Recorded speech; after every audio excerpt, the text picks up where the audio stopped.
The following is a special holiday presentation. Happy New Year from ABC Sports. We're at the corner of LaSalle and Poydras in New Orleans, Louisiana, inside the Superdome, as ABC Sports College Football presents the 1995 Nokia Sugar Bowl. It's the battle in the Big Easy between Virginia Tech and Texas, the chance in the Southwest Conference. And folks, down here in New Orleans, you don't need much of a reason to party. And the party is about to begin. They are ready to raise the roof here in the Superdome. Good afternoon, everybody. I'm Mark Jones in the house. And from all of us here at ABC to all of you at home, a very happy new year and the best in 1996. Welcome to the first meeting ever between Texas and Virginia Tech. The Longhorns come into this game riding a 6-game winning streak, but the big story is the false identity of one of its players, and the ensuing controversy has rocked this team. Meanwhile, Virginia Tech comes into the game riding a 9-game winning streak, but one of its players told me yesterday at practice that they feel like they have been slighted and, quote, it hacks us off and we're going to do something about it and prove something today, end quote. You know what, folks? Back in the 1983 Sugar Bowl, a player by the name of Todd Blackledge, maybe you remember him. He played well for Penn State, and his number 2 Nittany Lions took on number 1 Georgia. He was a little bit lighter, a little faster back then, but the arm was still strong. Blackledge threw that touchdown pass, won the MVP, and Penn State went on to win the national title. Big Phil, you said you were going to let me wear your championship ring. Happy New Year to you and yours. You too. Todd, let's start with Virginia Tech. When you talk about the Hokies, you look at a team whose signature starts with its defense. Mark, they play great defense. They dominated the Big East Conference in every category. And take a look at how they rank nationally. They were the number 1 defense against the run, the number 5 scoring defense, 10th overall, and 44 sacks. And it all starts with Cornell Brown, their All-American defensive end. People think that this is the best player on defense that Virginia Tech has had since Bruce Smith wore a Hokie uniform. Another inside force is a 5th-year senior by the name of J.C. Price, a very athletic guy with a motor that doesn't quit. And the middle linebacker, George Del Rico, 3-year starter and the leading tackler on the football team, a swarming Hokie defense. And there's a look at head coach Frank Beamer, and here come the Hokies. Out of the hills of Southwest Virginia, the co-champions of the Big East Conference.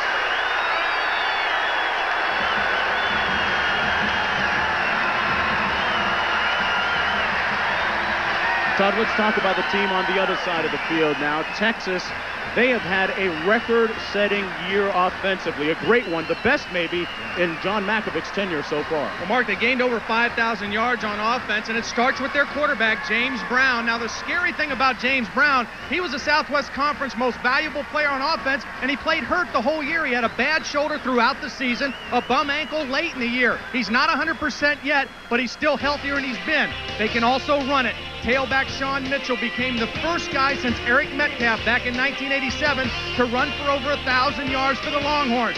They've got a bruiser back too, Ricky Williams, a true freshman out of San Diego, California. A great 1-2 punch to go along with James Brown. And take a look at what these 3 guys have meant to the Texas offense this year. 95% of that record-setting 5,199 yards. And here come the Longhorns onto the field, carrying the banner for the Southwest Conference for the last time in its storied 82-year college football history. But keep in mind the bubbling controversy. For more on that, here's Dean Blevins. Well, Mark, this is being called the most bizarre story of the year and the most bizarre in Texas football history. It centers on a guy known as Ron McKelvey, also known as Ron Weaver. He's a 30-year-old reserve cornerback who provided false information when he enrolled at Texas.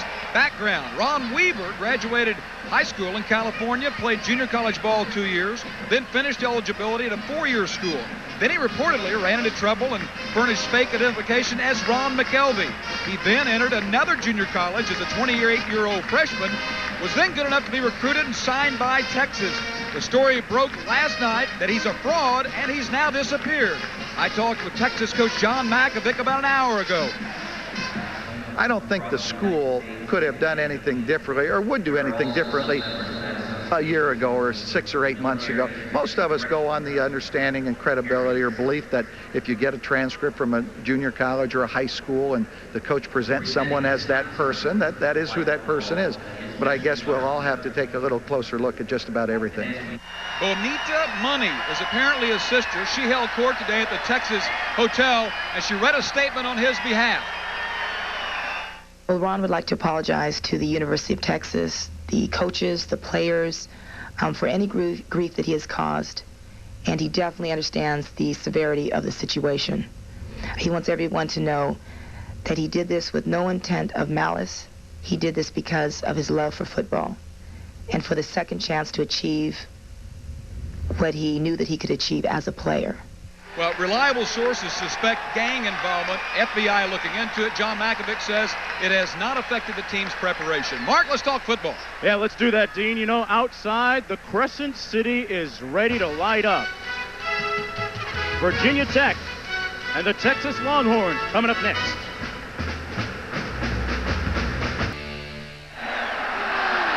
Back in the Superdome, I'm Mark Jones along with Todd Blackledge and Dean Blevins. Frank Beamer says that we must take advantage of this opportunity presented to us today. It's a chance to move up in the college football hierarchy. Meanwhile, on the other side of the field, John Makovic enjoying his best year this year. He's the guy with the headset on, 10-1-1. He says every game is a big game for Texas fans and players because of these high expectations.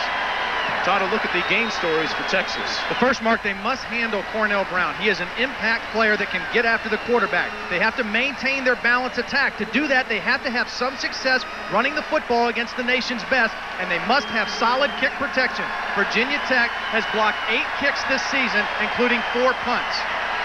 Well, Texas has won the toss and has decided to receive. That's Adel Larson kicking off, and he will kick off to a very dangerous kickoff returner, Mike Adams. Look at that very healthy average, 24.5 yards per return. It's the 1995 Nokia Sugar Bowl. Here we go. Adams at the 11.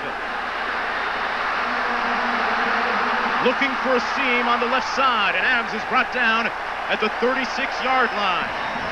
The tackle made by Keon Carpenter. And there's a look at James Brown, the starting quarterback for the Longhorns. All year he has fought injuries, a shoulder injury and an ankle injury, but he is the healthiest now that he has ever been. Out of Beaumont, Texas, an impressive 13-1-1 as a starter. And they were able to give him about 3 weeks rest. Pretty good at the end of the season. Take a look at the backs and receivers. Michael Adams, who returned that kickoff, also the most dangerous wide receiver for James Brown. Adams about 25 yards on that kickoff return. Mitchell and Williams split behind James Brown. 1st and 10, they immediately start with 3 wideouts. This is how James Brown can hurt you. He can improvise. This time, though, he's tackled. Texas players calling for a late hit out of bounds, but they won't get it. Cornell Brown, number 58, chased down James Brown. It was no late hit, Mark. James Brown, 2 good things to see here. The ankle looks good for James Brown on the sticky turf. He plants, he starts and stops a couple times, and then still has the speed and acceleration to get to the sideline. But you see the speed and the chase down ability of Cornell Brown. He plays from sideline to sideline, and he plays that way all the way through the ball game. Cornell Brown breaking his silence just yesterday. Did not speak to the media the entire week. His play speaking volumes right now, though. 2nd down and long, flag down. This is Ricky Williams. Williams tackled after a gain of about 2 yards, running off tackle over the left side, over Brooks and Elmore. Brought down by Cornell Brown. Our officials today out of the ACC, our referee, Michael Dover.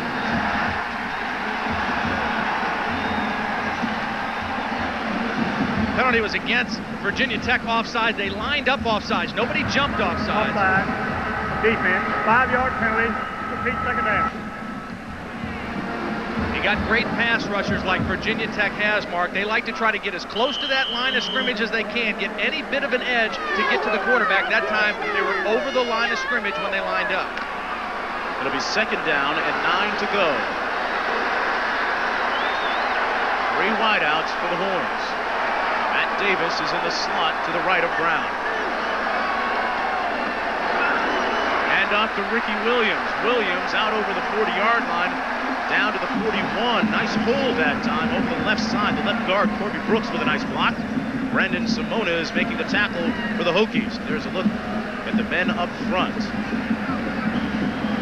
Dan Neal, an All-American at guard. He played center in his career. He's more suited at the guard position, and the emergence really of the center, Ryan Fiebiger, allowed them to move Dan Neal to the right guard, and that has really strengthened this offensive line for Texas. It's going to be a nice matchup to watch between the two lines today. The Texas offensive line and the front seven for Virginia Tech. 3rd down, 3 to go. The Horns on its opening series. Brown's going to pass. Fires, and it's incomplete. Dropped by Adams at the 48. You won't see that happen often. Mike Adams dropped it after having the 1st down.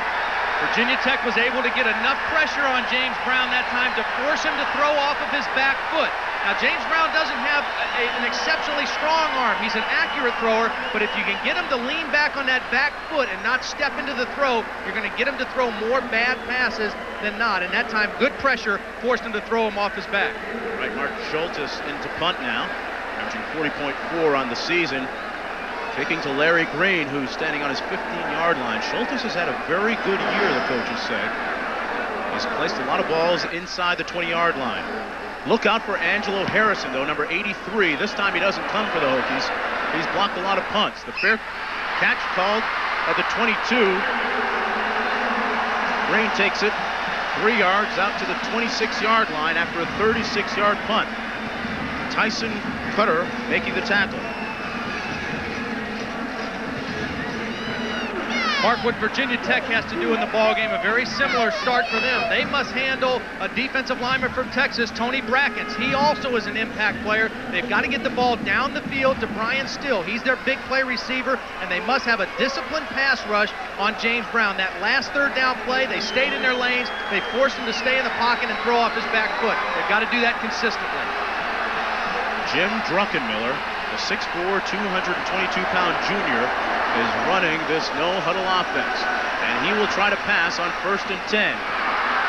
It's complete, then dropped, and ruled incomplete now at the 28-yard line. Brian Edmonds, the fullback, dropped the pass. Druckenmiller is strong. I mean, he is maybe the strongest player pound for pound on that Hokie squad. He's wise, he's poised, he runs the no-huddle offense well, Todd, but mobility is one of his drawbacks. Oh, he's not the most mobile guy, but what he can do is he's strong enough to stay in that pocket and get hit and still be able to look downfield and make throws, and that's really his greatest asset, his strength in the pocket. Edmonds and Thomas out of the eye. This is Dwayne Thomas. Thomas hammering his way down to the 28-yard line, picked up 3, tackled by Stoney Clark, number 55, and Trey Thomas, number 17. A look now at the backs and the receivers. For the Hokies, Brian Still, the dangerous wideout for the Hokies, led them in receiving this year. Jermaine Holmes also with very good speed. Brian Still actually hurt his shoulder in the opening ball game against BC, returning a kick, and when he was out of the lineup, they really missed him because they suffered some not having him as their big play down the field receiver. With him in the lineup, they're a much better offensive football team. Druckenmiller, with his heavy baritone, very white voice, barking out instructions. 3rd down and 6. Complete to Still, and Still is near the 1st down marker at the 35. It's going to depend a lot on the spot. Kyle Richardson making the tackle for the Horns. Still 6 feet, 175 pounds, a senior. 4th in the Big East in receiving yardage, averaging 69 yards per game. Looks like they're going to measure for the 1st down.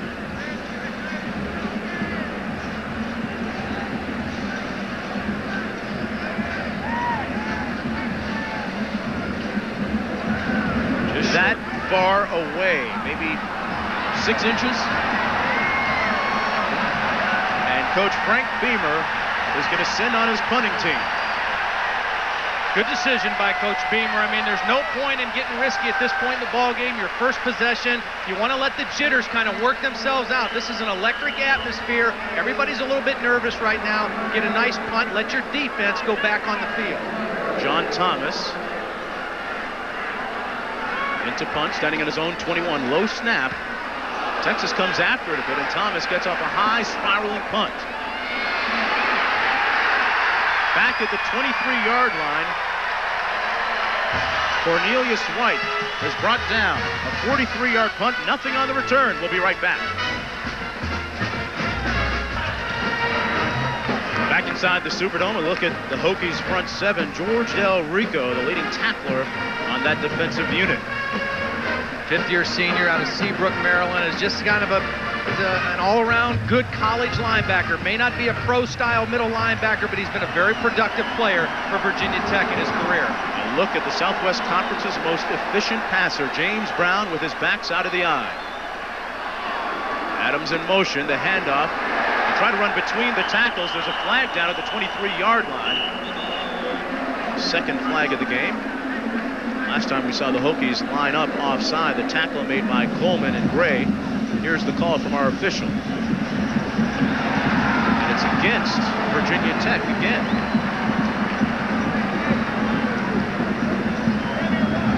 Offside. Defense.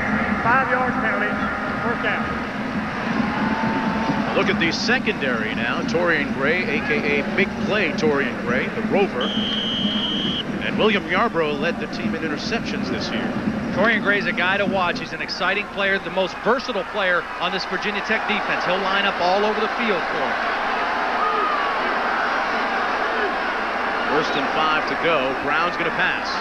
Quick three-step drop. Has Adams at the 41-yard line. Adams with Texas's first down of the ball game. A 14-yard pickup. George Del Rico making the tackle. They call him the playmaker. He makes plays. He's caught a pass now in 26 consecutive games. That's a good read by James Brown. Now, every time he sees Virginia Tech line up with 8 guys in the box here, he knows he's got single coverage on the outside. Michael Adams is his best receiver. No help underneath until late. And a nice throw and catch. James Brown to Michael Adams. Virginia Tech, if they're going to crowd the line of scrimmage, James Brown knows he has to throw the football outside. Adams now split wide to the top of your screen, but they hand it off to Ricky Williams, the true freshman. Williams trying to get to the corner, but he's roughed up out of bounds at the 43 by William Yarbrough. Killer. They call him Killer, Mark. He's the smallest guy on the defense, and they call him Killer. What's he weigh, 165 this week? Take a look at Bradley now, the tight end, blocking on Cornell Brown. They have 2 tight ends. Fitzgerald is more the receiver. Bradley is the blocker, and you can see why. A great job blocking against the All-American Cornell Brown. That's good work by the tight end, Steve Bradley. It often takes 3 players or more to bring down Ricky Williams, the former high school player of the year in San Diego, California. The Horns with their ace formation. A fumble, they put it on the ground, and Brown pounces on the loose bill. And you can hear a huge collective sigh come from the Texas sidelines. That ball was just never cleanly exchanged between the center Fiebiger and the quarterback Brown. Take a look. It never gets up cleanly into the hands of James Brown, and he very alertly finds the football and doesn't try to do anything fancy. And a lot of times when you play an aggressive defense that gets up and really crowds the line of scrimmage, you kind of lose your concentration. You're worried about where they're going to line up and where they're going to move to, and you don't take care of the little things. It is 3rd down and 15. Brown tries to take off, but is brought down to the 33-yard line. The Hokie defense holding. Byron Newsom making the tackle, the 5'10 junior. Take a look at J.C. Price now, number 59. He was a tight end in high school, so he can run. I mean, he has good mobility. You see him read where the quarterback's going, and look at the acceleration getting to the quarterback. That's just good athletic ability by J.C. Price. That's what marks this defense. They've got guys playing on the line and in the front 7 who can really run. Schultes into punt from his own 20. Gets off a high boot. Green calling for the fair catch at the 29-yard line. A 39-yard punt. Nothing on the return. Just underway here at the Nokia Sugar Bowl. 0s on the board. Back at the Superdome, a look at the offensive line for the Hokies. Chris Malone is the seasoned senior, but Todd, Bill Conity has to have a good game today. Yeah, he really does. And Malone and Conity have started every game together, but Conity is coming off of an injury, had surgery on his ankle for an injury he suffered in the Virginia game, and so far he's holding his own pretty good. He was concerned how he would do against the good nose guard, Chris Akins. 1st and 10 from the 29-yard line. They hand it off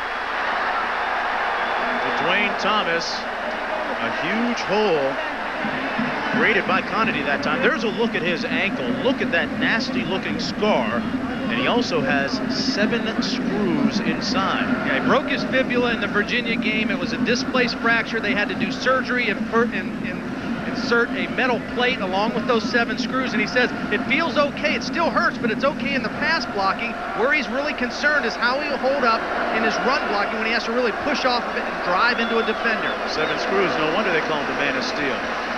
They toss it on the option. Thomas is over the 40, out to the 41-yard line, and he has the first down for Virginia Tech. Kyle Richardson making the tackle. Richardson joined up front on the front 7 by Tony Brackens. In the secondary, they have a couple of very talented corners. Bryant Westbrook, number 30, and Taji Allen, number 2. And Carter, number 16, is one of the smartest players in that secondary. He may have had the best season of all of them back there.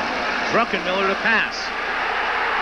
And it's incomplete at the 43-yard line. And downstairs for more on Virginia Tech to Dean. Dean. Guys, you know, football is complex. With this no huddle, everything happens at the line of scrimmage. Druckenmiller yesterday at practice simulated what happens with us. Listen. Left, left. Dean. Dean. Stack. Mike's right, rep. Hike. That's the pass protection. Anyway, it's pretty complex. Todd, I'll let you take it from there. Well, basically, he calls the game at the line of scrimmage. You can see him doing it right now, whether he's under center or in the shotgun. This is Thomas over the right side, out to the 47-yard line. Tyson King, the leading tackler for the Horns, making the stop that time. Just to finish that story, now they'll go with the no huddle in all situations except for short yardage and goal line plays. And it's not a hurry-up offense. It's not a 2-minute offense. It's simply a no huddle. And what Druckenmiller goes through, first he sets the formation, either right or left. Then he uses a coded word to call the play, the type of play. Then he calls out the defensive front. That alerts the offensive line how they're going to protect. And then he and the center communicate the snap count. 3rd and 4, 3 wideouts for Druckenmiller. Under pressure, gets it off. Cornelius White has it knocked away. Trey Thomas closed and recovered at the last minute. Well, that's a great play by the strong safety, Trey Thomas. And again, good pressure on the inside. Look at the nose guard, Akins, right up the gut. And they forced Druckenmiller to kind of throw off his back foot. But a great job by Trey Thomas. Watch the pressure coming inside. Druckenmiller tries to roll away from it. Doesn't get everything on the ball. And you think they have a good matchup. Wide receiver against strong safety, but a good play by Thomas. Druckenmiller just 1 of 4. Nice high spiraling punt. Adams calling for the fair catch at the 13-yard line, and Virginia Tech is going to be whistled for a penalty, interfering with Adams on the punt. A 41-yard boot. Let's see what this flag is about. Michael Dover is our referee today. He's the man wearing the white hat. Well, he interfered with that 2-yard radius. You've got to give the guy 2 yards to make the fair catch. And it is just that. The freshman defensive back, Pearson Priolet, who is just down there a little over anxious. You see Adams make the fair catch now. He's got to give him 2 yards. Not only does he violate 2 yards, he actually bumps into him. An easy call for the official that time. 7:58 to play in the first quarter. Neither team has scored yet as we take another look. Was he pushed in, though? Did Westbrook push him in? No, I don't think so. Westbrook pulled off, and he had enough time to avoid the contact. It's just a freshman mistake. That's all it is in a big ball game. Best thing about freshmen, coaches say that they turn into sophomores next year. 2 tights.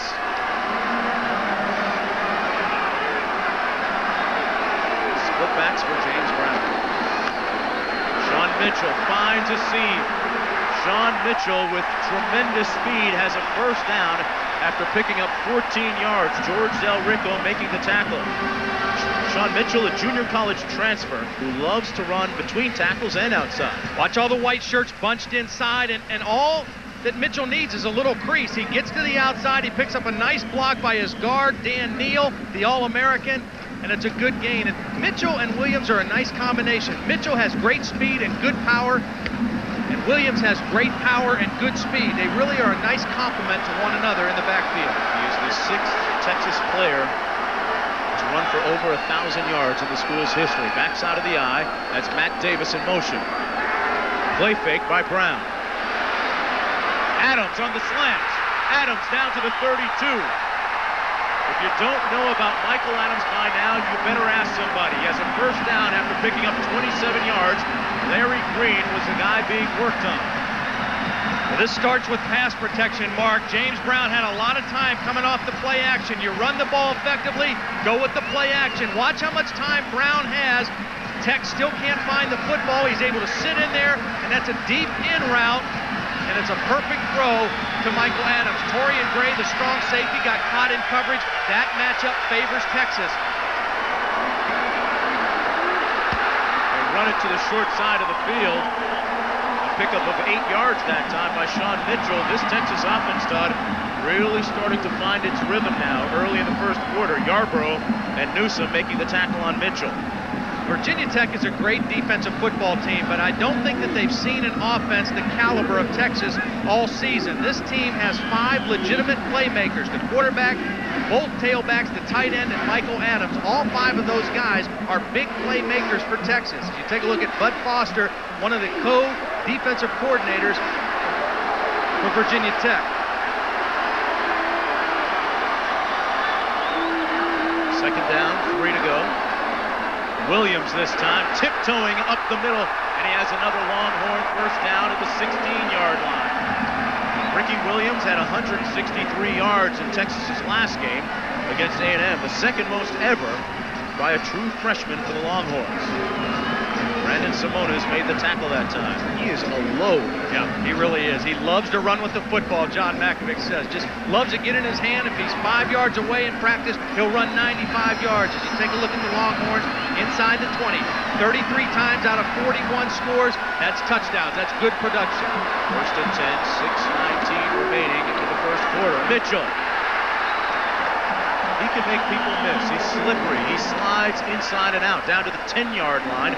Del Rico again making the tackle. He's rushed the ball now, Mitchell has 3 times for a total of 26 yards. Transfer from Glenn Junior College, where he averaged 111 yards per game. I think what we're seeing, Mark, is one of the strengths of John Makovic as a play caller. When you play an aggressive defense, you've got to take them off that edge. You got to be able to mix the run and the pass. Right now in this drive, Texas has the Hokies a little bit back on their heels. They don't know what to expect. Second and 5, Brown to pass. Tried to find Williams, but he threw it behind the true freshman, and it's incomplete. It'll be 3rd down and 5 to go. And John Makovic deciding his next call.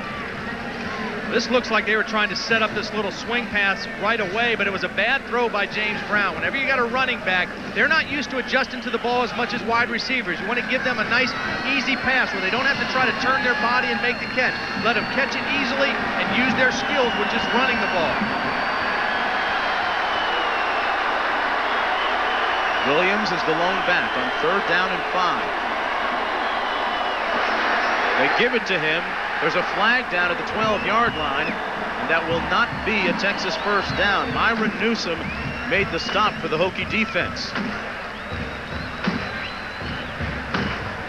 You know what, they're going to be offsides again, and I think it's Cornell Brown who is lining up offsides. He's the end man on the line of scrimmage, and I think he's just getting his hand or his helmet across the line. He's just too close to the football. He's got to load it. He's got to back off. I think they've got him a couple times in the ballgame. Defense, 5-yard penalty, results in a first down. That is 3 times now that the Hokie defense has been a little bit eager, or, as you mentioned, lined up offside. Yeah, if they're not jumping, it's not because of the snap count of James Brown. They're absolutely, all they're doing is lining up offsides. It's the hand Cornell Brown has kind of a sprinter stance when he lines up to rush the passer, and he's getting his hand across the line of scrimmage into the neutral zone, and that's 5-yard penalty. First and goal for the Longhorns. The ball at the 6-yard line. A toss to the short side of the field. Mitchell stopped up at the 4-yard line. He got about 2. Nice job by James Brown that time, going with the quick count, mixing up the snap count. You get the penalty, then you come right out of the huddle and go with the quick count. Hope that defense is not set yet, and you get a pretty good running play to the short side of the field. We've seen a lot of tosses so far, Todd. We haven't seen much of that counter that they like to use, Texas. This would be a good place for it. Virginia Tech is very good in this part of the field. Only 3 first-quarter touchdowns they've allowed all season. Texas certainly knocking on the door now. Look at that 8-man front for the Hokies. Brown into the end zone. Touchdown, Fitzgerald.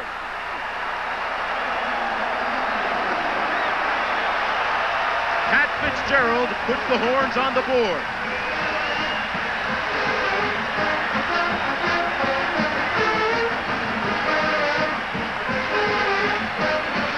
This is a good quick throw by James Brown. He feels the pressure, 3-step drop. Watch how quickly he gets rid of it. Before Cornell Brown can get there, he throws to his big tight end Fitzgerald. And for Fitzgerald, that's his 9th touchdown catch of the season. He leads the team in that category. Phil Dawson now in for the extra point. He knocks it through, capping an 8-play, 72-yard drive, using up 3:26 on the clock. The champs of the Southwest Conference lead 7-0.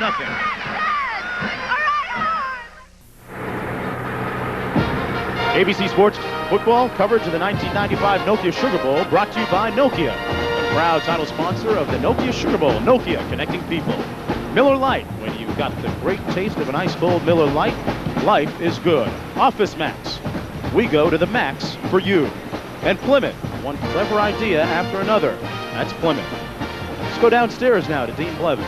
Guys, a significant play. Not only did Virginia Tech give up the touchdown, but you're watching Cornell Brown, the outstanding defensive lineman. He pulled a hamstring. Watch him on this play. He's been stretching it all game long, hurt it earlier in the week, obviously re-injures it there. He's come off the field, and I'm trying to find out, is he snap it? Thinks he will be back, so we'll keep an eye on that. Apparently he didn't snap it, but he obviously re-injured it, and he'll be stretching it and trying to re-enter. They can ill afford, thanks a lot, Dean. They can ill afford to lose him, Todd. He is the inspirational leader of that defensive unit. Leads the team with 14 sacks.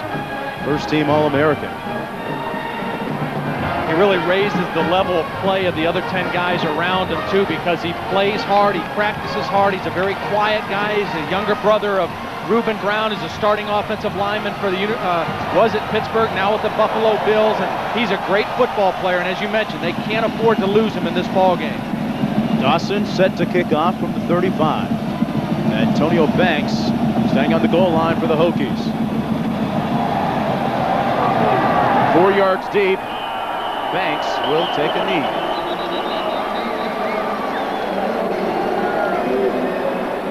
So Jim Druckenmiller will lead the offense from the 20-yard line. So far today, he is just 1 of 4 for a total of 5 yards. And Todd, how would you size up the battle between the Virginia Tech offensive line and the defensive front for Texas? Well, I think they're doing okay. They have gotten some pressure to Druckenmiller, and again, we mentioned at the top, he's not going to run away from a lot of people. He has to utilize his size and his strength to hang in the pocket. He just needs to get a couple completions now, some quick throws, get his confidence back, and that'll help his offensive line as well. Oxendine now in the ball game. He's the deep back out of the eye. Play fake. The flanker screen to Brian Still. There's a flag down at the 25 as Still picks up a first down, and now another late flag at the 40-yard line. Still picked up 16. Tony Brackens pushed him out of bounds. Well, the first penalty is going to be a holding penalty against Jay Haygood, number 71, the offensive left tackle for Virginia Tech. He got out in good position on the screen, but he just grabbed his man instead of staying in front of him. The second penalty, I think, is going to be on Texas on their sideline at the tackle.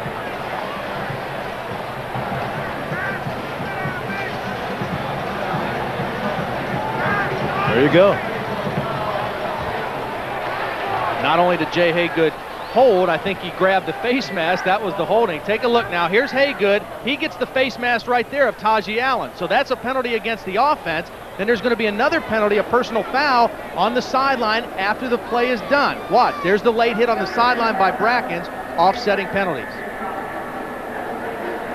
So we'll do it all over again. It'll be first down and 10 for the Hokies once again. Look at Frank Beamer's 9th year. Blacksburg. See, they mark off both these penalties because the personal foul, the penalty that was worth more yardage was against Texas. So this works out pretty well for Virginia Tech. They get some yardage, plus it's still first down. The penalty on Haygood was only a 5-yard penalty. The penalty for the late hit was a 15-yard penalty against Texas.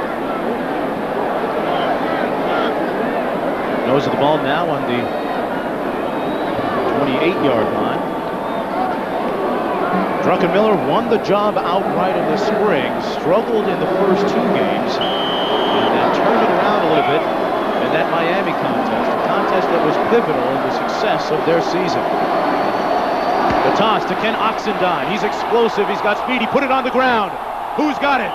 Texas says theirs. Still no signal, and they're still wrestling for the ball. And Brackens ripped it loose. Take a look now. Oxendine looks like he has it pretty good, but Brackens, pursuing from the backside, is going to reach his arm up through his left arm, knocks it off the leg of Oxendine, and the ball is loose. And the Horns have possession at the 31.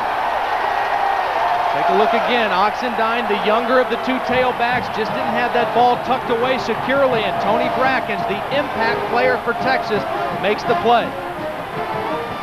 Fairfield, Texas, learned his work ethic working on the family's farm and ranch. And John Makovich's team now in very propitious field position at the 32.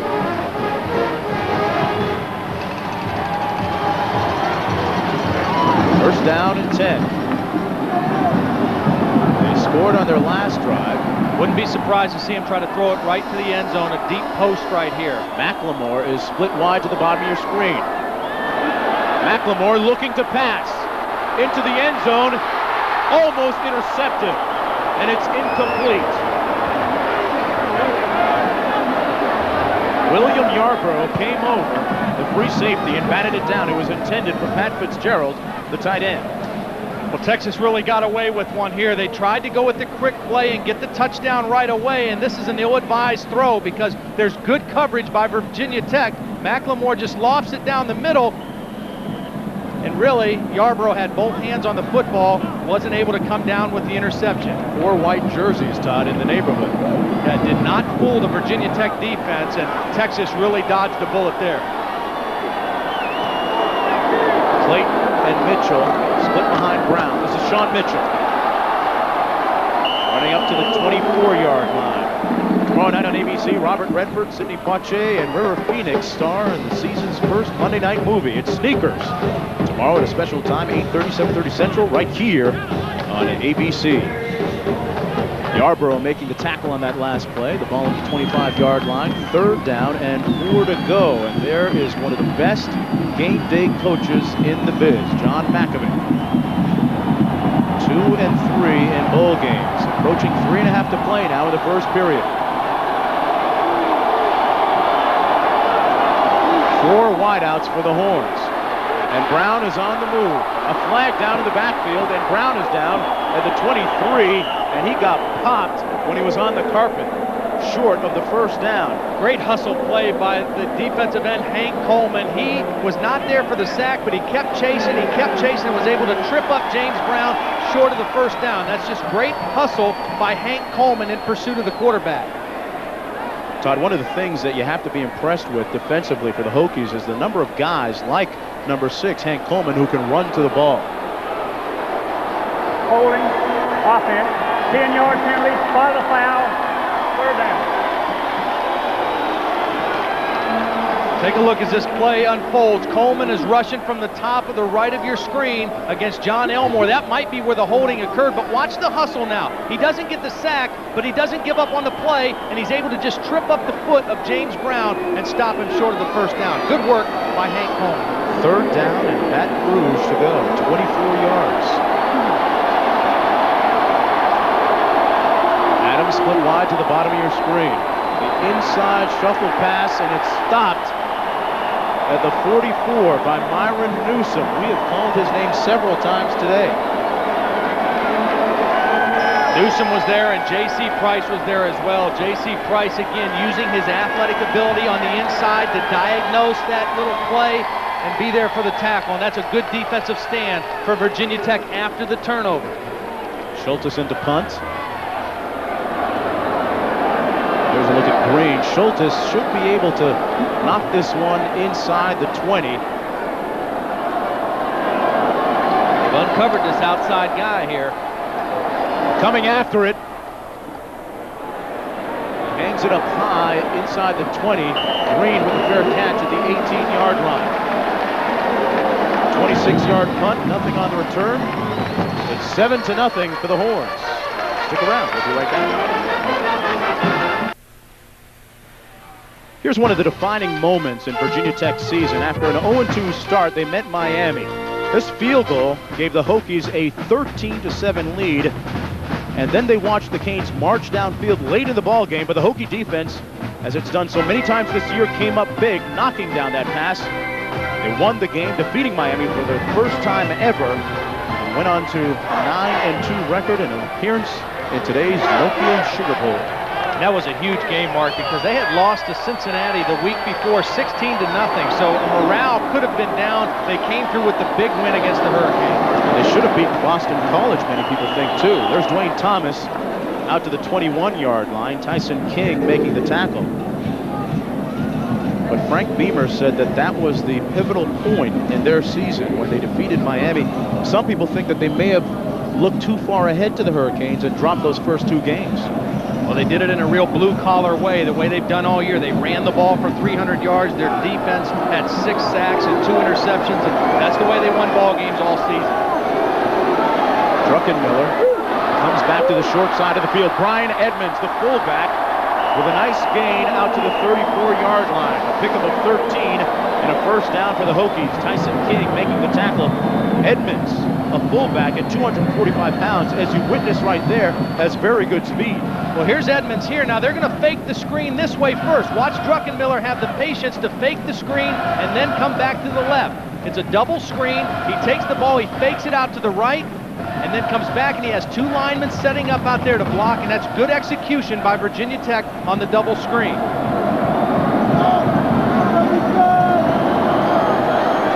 Coaches feeling very confident in all 4 running backs. They'll all get a touch.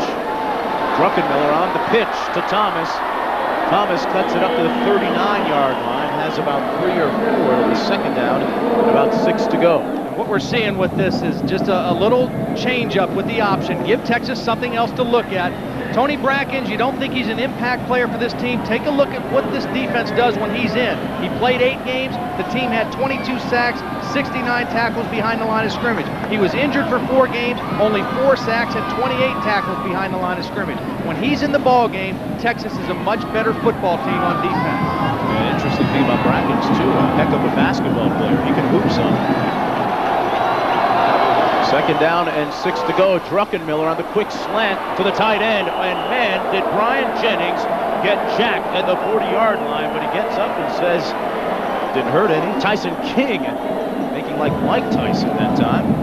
A knockout blow. Time winding down now in the first period. It'll be third down, about 4 to go. Jennings a little crossing route, and he gets double teamed. King actually gets his legs out, and I think it was Brackens who peeled off the pass rush and got the big hit on the top. Not sure that Druckenmiller is going to get this play off, and he won't. Well, the first 15 minutes of the 1995 Nokia Sugar Bowl are in the books. We're in the land of good jazz and great food. Spicy battle on the field. Stick around. We'll be right back. It is New Year's Eve here in the Crescent City, the Big Easy. And a look at Bourbon Street, bubbling as always. A lot of different flavors down there and different types. That street's entirely too narrow for the number of people that are going to be out there tonight, I'll tell you what. Big play right here for Jim Druckenmiller. He's got to get something going offensively. They got to get into a little rhythm. They're in good field position. Need the first down. 3rd and 5. 4 wideouts for Druckenmiller. Gets it off in time. Complete for the first down. Nice catch by Jermaine Holmes. A pick of 14 yards. See, that's what Druckenmiller can do. He's not going to run away from the pass rush, but he's strong enough that if a guy gets around his legs, he can just stand in there, and he still has the arm strength to make the throw. Watch as his eyes are downfield. He's going to get pressure. There's bodies around his leg. Stoney Clark is a big man with his arms around his legs, but Druckenmiller is able to hold in the pocket and make the throw downfield. That's good strength by the quarterback, Druckenmiller. Druckenmiller, Todd, now 3 for 3 in this drive. Out of the shotgun again, 4 wide receivers. Has plenty of time. And it's picked off. Jason Reeves is still on his feet. Reeves brings it back to the 32-yard line.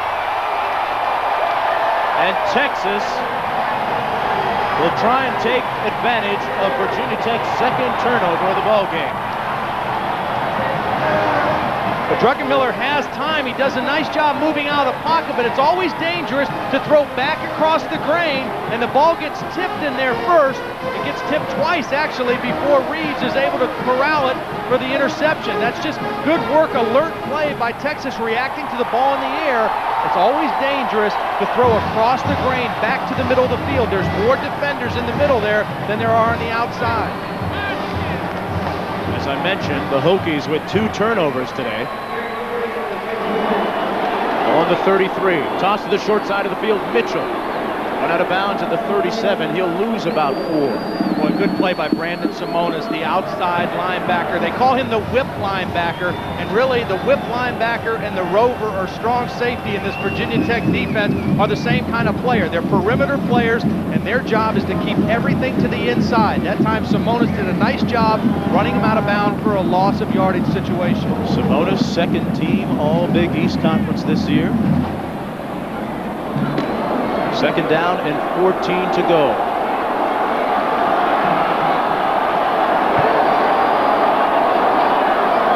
Texas in its ace formation, 2 tight single back set. Brown back to the short side. It's complete at the 35 to Pat Fitzgerald, the tight end.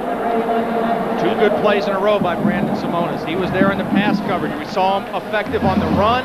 There we saw him effective in pass coverage. And good news for Virginia Tech also, Cornell Brown is back into the game, and he doesn't appear to be bothered by that hamstring. He was rushing the passer pretty full speed on that particular play. Brown moving around in the pocket a lot in this game so far. 3rd down and 12 for JB. 2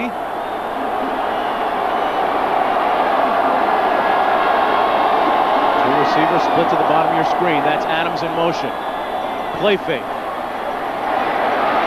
Brown looking for Adams, and he overthrows him. McLemore ran to the post, and it's 4th down. That is great defensive work by Virginia Tech. The 2 coordinators, Bud Foster and Rod Sharpless, have to be thrilled because 2 turnovers here in the first half. You give Texas good field position, and you're able to shut them down and out of field goal range. That's good work, good pressure that time by Lawrence Lewis, number 56, and Cornell Brown, both guys coming from the end position. You are looking at Phil Dawson from 52 yards out. It would equal his career best. He certainly has the leg to make this. You hit him from 55 in practice. This one's good. Dawson nails it to give the Horns a 10-0 lead. He is now 14 of 21 on the year, and you ask yourself, how close was it? Folks, it was that close. We'll be right back. Phil Dawson with thunder in that leg, hitting from 52 yards out. You might think it's a Nokia Sugar Bowl record, but it's not. The record is 53 yards, held by John Carroll. Oklahoma played Auburn back in 1972. Mark, nobody likes playing in a dome more than quarterbacks and kickers. I mean, there's no wind in here. It's a perfect surface, a perfect kicking conditions, and Phil Dawson really nailed that thing. I mean, it hit the upright, and that's what made it close, but he could have made that from about 60 yards, it looked like. It's interesting because he was telling us in practice a couple of days ago, the ball really didn't seem to carry that much, but it was all up to his leg on that one.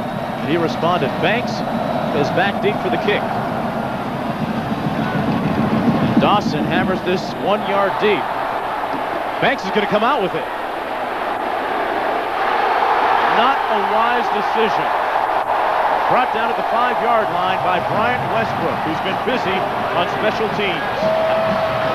Well, our bowl excitement continues on New Year's Day at 1 Eastern. It's a battle of top 5 teams. Ohio State battles Tennessee in the CompUSA Florida Citrus Bowl. And at 4:30 Eastern, the USC Trojans waltz with a Cinderella team of 1994 and 95. Northwestern in the Rose Bowl. Don't miss all the action tomorrow right here on ABC Sports. And what a story in 95 Northwestern has been.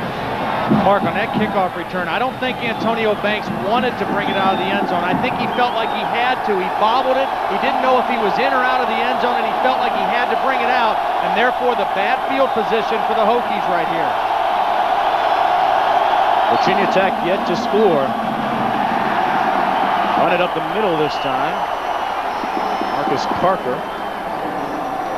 made about 2 yards as we look at the Hokies' first half possessions so far. A couple of punts and then a couple of turnovers. They're actually very fortunate that they have only given up 10 points off of those 2 turnovers, because you don't want to give an offense as explosive as Texas those kind of opportunities. They will burn you more often than not. You want to make that team have to drive the football the full length of the field. Don't give them the short field. They've got too many weapons, and they've really kind of dodged it here in the first half, only down 10-zip. Second down and 8. That's Oxendine. Oxendine this time hangs on to the rock, and he takes it out to the 17-yard line, and that is good enough for a first down for the Hokies. Oxendine fumbled on his last carry. It was brought down by Kyle Richardson and Trey Thomas. Take a look at Texas now. Really, they kind of turned the corner defensively midway through the season. The first 6 games, they allowed 15 touchdowns. The last 6 games, only 7 touchdowns allowed. A lot of that had to do with Tony Brackett's being healthy, but I think Gary Darnell, the defensive coordinator, got a little more aggressive. They started blitzing, attacking the line of scrimmage more, and it became a much better defense towards the end of the season. First down and 10. Inside handoff to Oxendine. Fighting off a couple of would-be Texas tacklers out to the 23-yard line. He'll pick up about 5. Brought down by Shane Rink. An interesting week in coaching shuffling, and Dean Blevins has more. Guys, Howard Schnellenberger was named the Oklahoma coach about a year ago. John Blake is the coach today. He came in second a season ago.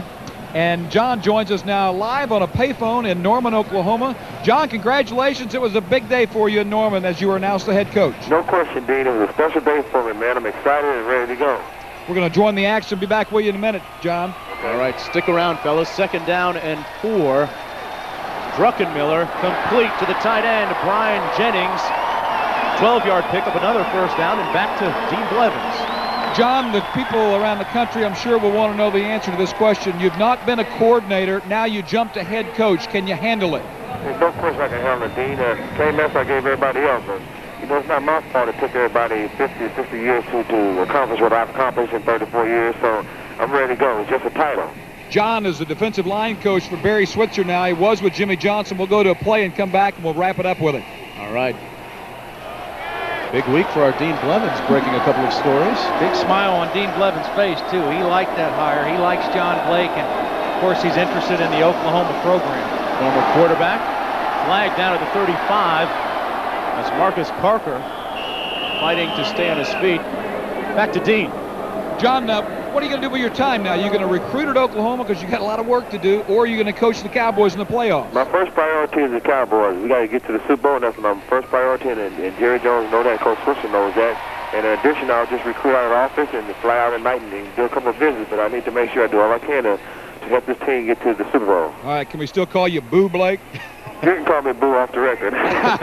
All right, Coach Blake, thanks. And guys, I'll tag it by letting you know this guy lost 135 pounds in the past year. Shows a great amount of discipline, and I think that told you how serious he was about coaching and his future. And he'll have to whip that Oklahoma crew into shape as well. Well, I would say that's about as close to jumping out of the frying pan and into the fire as he's going to get. Oklahoma down a little bit. The Big 12, an exciting future ahead of them.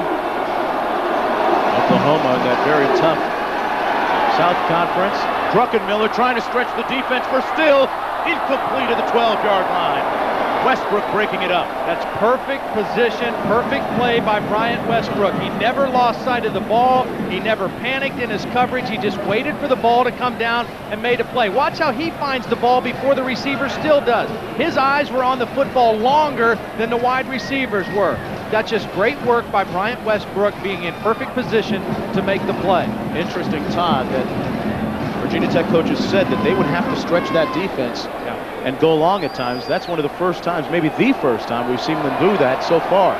With 10:15 to play in the first half. And second down and 5, not much happening up the middle. The Texas defense tightening up the screws a little bit, led by Tony Brackens and Chris Akins. Brackens making the tackle that time on Ken Oxendine.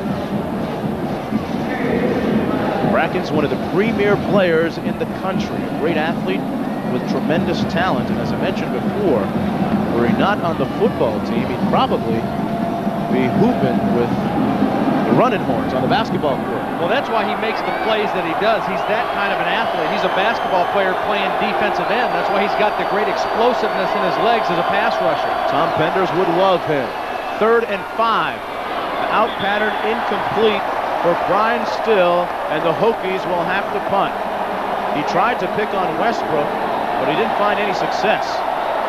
Druckenmiller had what he wanted, a one-on-one situation. There was enough of a cushion to get the out in. I think he just rushed that throw a little bit.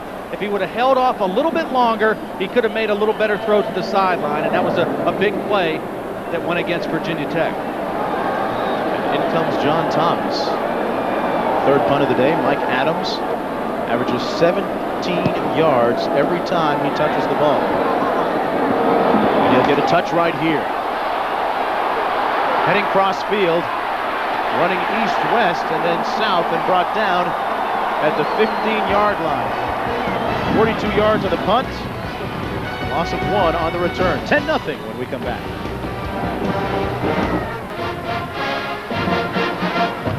Back inside the Superdome, and Todd Blackledge, as we take a look at the carpet, a couple of different philosophies this week on part of the teams. Well, Texas practiced in the Superdome all week, every practice. Virginia Tech chose to practice at Tulane on a grass field because they had to work on turf back in Blacksburg because of the weather.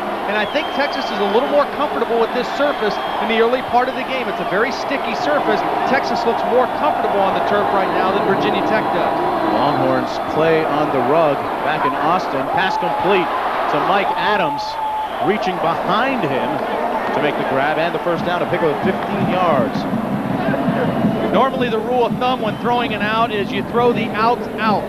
You don't want to throw the outs back to the inside, but when you've got a receiver as good as Michael Adams, it doesn't matter. Watch him reach back to the inside with his left hand, makes the catch and never breaks stride. Gene Dahlquist, the offensive coordinator, says Michael Adams, when he's healthy and gets his hands on the ball, he does magical things. That was a magic catch by Michael Adams. He's caught a pass in 26 consecutive games. First down and 10, ball on the 31. Twins right, they hand it off to Ricky Williams. Up the middle to the 38-yard line. Next Sunday on ABC Sports, the PGA Tour's champions from 1995 tee off in the first big golf event of '96. John Daly, Ben Crenshaw, Greg Norman headline our final round coverage of the Mercedes Championships. Next Sunday, right here on ABC Sports.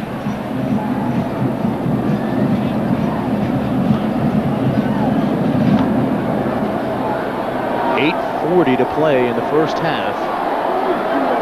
Southwest Conference champions Texas leading 10-0. Williams to the short side of the field. Maybe got 2 yards, brought down by George Del Rico. Look at some scores in other bowl games.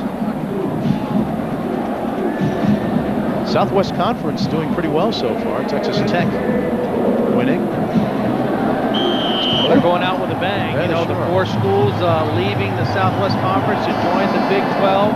Texas, Texas A&M, Texas Tech, and Baylor. And all of them playing well in their bowl games right now. A&M defeating Michigan. And Texas Tech winning as well. 3rd down and 4 for Texas. They have yet to convert on 3rd down. Brown. Is it complete? No. Off the short hop. And there's a flag down on the play. It's intended for Justin McLemore. I think it's going to be a holding as Brown left the pocket. No, an ineligible man downfield on the scramble by the quarterback, James Brown. Watch the short hop here as the ball gets to the receiver. McLemore does a nice job covering it up, but to no avail. Too many referees around the scene. Ineligible receiver downfield against the offense. Penalty decline. 4th down. You know, Mark, I want to finish up on the deal with the turf. Virginia Tech, not only do they play their home games on grass, but this year about 8 of their games were played in the rain. So they played on wet, sloppy fields all year. It's much different than the surface down here. And they practiced on the turf at home because of bad weather, and they got some guys banged up. That's why they made the decision to practice on the grass here this week in New Orleans. Bringing their legs back to life a little bit. Schultes standing on his own 24. Angelo Harrison has yet to get good penetration. They come up the middle. Good pressure. The officials saying that it was tipped. And it takes a Texas bounce. And boy, you know what? Westbrook is having a heck of a day on special teams. He made a great hit on that punt coverage. They got good pressure up the middle, and the referee signaled that it was deflected. It didn't look like anybody got a piece of it. Probably should have been a roughing the kicker call against Virginia Tech. It's 10-0 in the Superdome. Back in New Orleans in the Superdome, let's check in with John Saunders to find out what's happening at halftime. Thanks, Mark. Coming up at halftime, we'll look back at 1995 with our year in review and look ahead with previews of the CompUSA Florida Citrus Bowl and the Rose Bowl. All right, John, Frank Beamer's team trailing 10-0. Beamer telling us, you know, we cannot show poorly in this game because then people will say, I told you so. Well, he feels that his team has more at stake in this game than most other teams in the bowl games. They're trying to make a statement about Virginia Tech football. They run it up the middle. This is Dwayne Thomas. Out over the 25 to the 26-yard line. Dwayne Thomas, interesting name, and it's interesting how some of these student athletes can make you feel a little aged at times, Todd. I had a talk with Dwayne Thomas at practice 2 days ago, and I said, do you know anything about a Dwayne Thomas that used to play for the Dallas Cowboys? Something about a Super Bowl in the Cowboys' glory days? He said, no. He asked me why. I said, don't worry about it. The pitch to Dwayne Thomas. This Dwayne Thomas speaks to the media. Out to the 31. And Dean Blevins has more from downstairs. Dean. Mark, you talked a minute ago about the Southwest Conference in bowls. Let's take a look and see what the new Big 12 has done and has a chance to do in the bowl season. Kansas, of course, the game we had on ABC, won big in the Aloha Bowl. Texas A&M over Michigan. Kansas State a big winner. Texas Tech a winner. Texas winning here. Of course, we have a long way to go, but it's 4-0 with those 3 games remaining. Colorado is favored and Nebraska over Florida. So conceivably 7-0 for the Big 12. You will see the Big 12 Conference featured next year here on ABC. Pass incomplete to the tight end Jennings. Dwight Kirkpatrick in on the coverage. Druckenmiller is 5 of 12 for a total of 46 yards. Has an interception today as well.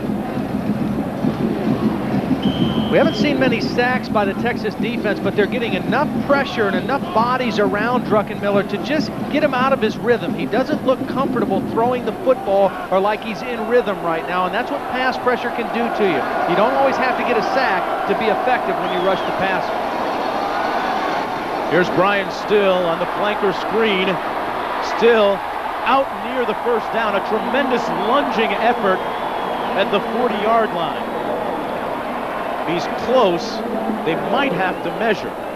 Take a look at Virginia Tech. They kind of sputtered out of the gate offensively, only scored 67 points in their first 5 ball games, but then they exploded the last half of the season, averaging 42 points a ball game. They have not scored in this one yet. Good Texas defense, but that's one way that they can help themselves, getting the ball to Bryan Still. He is a guy who can make plays, and they had a receiver here a couple years ago that by the name of Antonio Freeman was very similar, made a lot of plays. In fact, Antonio had a big game for the Packers today, returned a punt for a touchdown, and a lot of the Hokies were really watching that game closely. But Bryan Still is very much like Antonio Freeman. He's got that acceleration, that burst, and that ability to make plays. They've got to get him the football. Preferably, the coaches say, on some deep routes. Yeah. They are short of the first down by less than a yard. That's about, what, 3 inches maybe? It's going to be 3rd down and that much to go. Now look at the respective statistics for the two quarterbacks. Brown error-free so far. Should be a big play to watch the center, Billy Conity, working against Chris Akins, the nose guard, to see how that leg feels, trying to get a push on the inside. Two tights, Edmonds and Thomas, the backside of the eye. A little movement on the right side by number 40, Shane Miles, the tight end. Well, the right tackle moved first. Mike Bianca, number 77, moved, and then Miles moved, and that's a tough penalty. You've got 3rd and less than 1. You want to get up there and make the first down, and now you move it back and put yourself into a 3rd and 6. Watch the left-hand side of your screen. Watch these two guys. First the tackle moves, then the tight end moves. That's just a lack of concentration by Virginia Tech in the short yardage situation. An egregious error that time. You can see Frank Beamer is upset with that. Their 6th penalty of the game. That could prove to be a very costly one here in the first half. Still is split wide to the top of your screen. 3rd and 6 with 5:47 to play in the half. Play fake. Almost picked off, and Jennings makes the catch.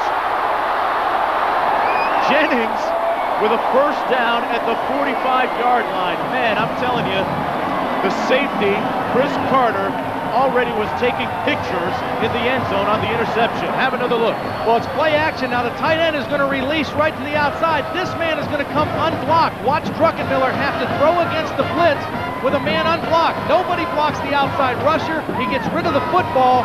And you don't think it's a game of inches?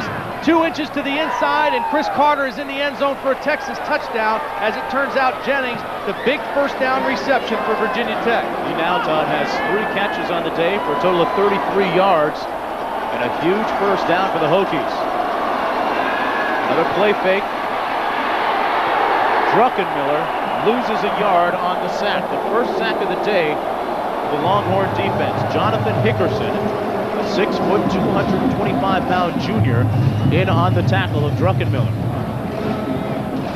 2nd down and 11 to go. The clock running with 4:52 to play in the first half. Texas leading 10-0.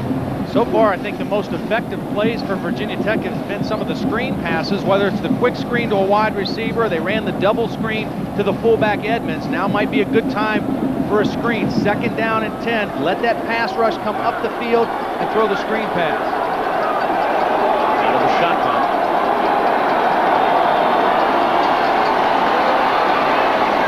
For Jennings again, and he drops it this time at the 28. He would have had the first down. Right in the midst, and Frank Beamer can't believe it. The ball was a little bit thrown short, and he had to stop and come back, and I think he knew that he was going to get hit in the back as he caught the ball. Not that he was afraid of the contact, but he just lost his concentration, and the ball went right through his hand. He knew that he was going to get hit at contact as soon as he made the catch, and watch the ball just go right through his hands, right through the breadbasket and off the turf. Time to convert on 3rd down for the Hokies. It's 3rd and 11. They have yet to score today. Druckenmiller incomplete at the 32. Broken up by Carter. Intended for Sean Scales.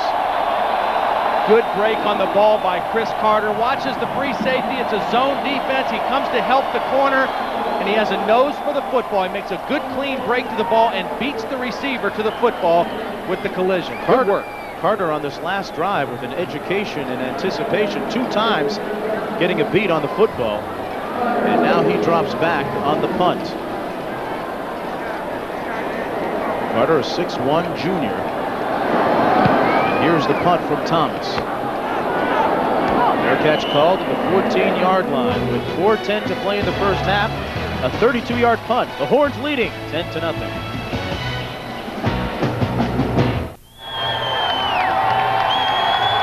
Back for the 62nd edition of the Nokia Sugar Bowl. Texas leading Virginia Tech by a score of 10-0 with 4:09 to play in the first half. Todd, what's been the story of this first half so far? Well, I think it's been the defense of Texas. We expected Virginia Tech's defense to play well, and they've held them in, but Texas's defense has really shut down the Hokies. And there's a play by the leader, Cornell Brown, for the Hokie defense. 246-pound junior who injured a hamstring earlier in the game, making the tackle that time. The interesting thing about Brown is that earlier in the week he had the numbers 8 and 13 taped to his helmet to commemorate James Crawford and Tony Morrison, a couple of suspended players for the Hokies who did not make the trip, a couple of his roommates, dedicating today's game and his performance to them. The handoff is to Ricky Williams, who falls forward to the 15-yard line on 2nd and 11. Williams. It's interesting with these 2 running backs. Williams, they both kind of came different routes. Williams was an All-American running back in high school in San Diego. He came right in. The first day was the starting fullback. Sean Mitchell, he kind of came the hard route. Went to junior college. He was from Austin, went to high school in Austin, and John Makovic said, if you do the right thing, go to JC, get yourself squared away. There'll be a place for you at Texas when you're done. And sure enough, Sean Mitchell not only showed up, but ran for over 1,000 yards this season. And Makovic, a man of his word, paying off in the promise. Here's James Brown. And it's incomplete. Again, McLemore couldn't scoop it off the carpet. James Brown got rocked at the end of that play, Mark. We saw Jim Druckenmiller try to roll one way and throw back to the middle of the field. He threw an interception. This time, James Brown just came up with the incompletion, but really took a hit at the end of the play by J.C. Price. Todd, you would think it would be important for the Hokie defense to make the kind of stand they just did after that disappointing offensive sequence. Schultes now into punt for Texas. Larry Green standing on his own 45-yard line. So the Hokies, you would think, would have good field position after the punt. Texas bringing all their punt protectors in. This is a critical punting situation for the Longhorns. Keep an eye out for number 83. Where is he? He doesn't emerge on this one. Schultes hangs it up high. Green at the 41-yard line. And here comes Brian Still. Brian Still is going to take this one to the house. Touchdown, Hokies.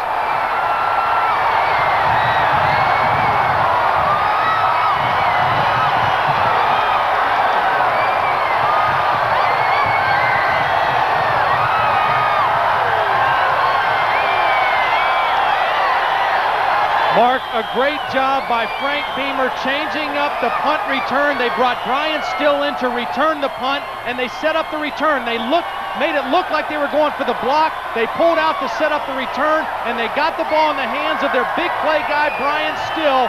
Texas was expecting the rush. Virginia Tech went for the punt return, and Brian Still gets the Hokies in the end zone.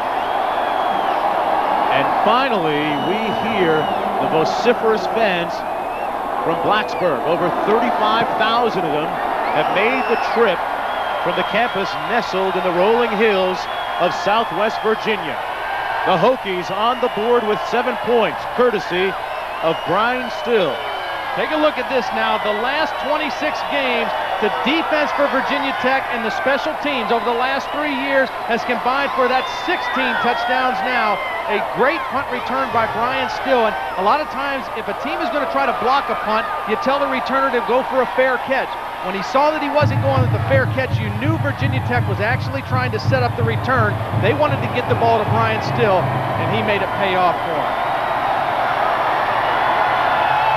And you can never underestimate the value of great special teams. And Virginia Tech has always had strong special teams under Frank Beamer. That's the way he likes to play football. When he was in college, he played for Jerry Claiborne at Virginia Tech, and that's the way they played. You see everybody in, but they didn't rush. They were just trying to hold up the guys running down to cover the kick. No fair catch by Brian Still. When he catches it, he's got about 5 yards in front of him because they held up the guys covering the kick, and then he just uses that acceleration and that burst. Nobody even laid a glove on Brian Still. Great work by the guys up front for Virginia Tech, holding up the men that are running down to cover the kick. Larson now to kick off for the Hokies. They're back in this ball game. It's 10-7 with 2:34 to play in the first half.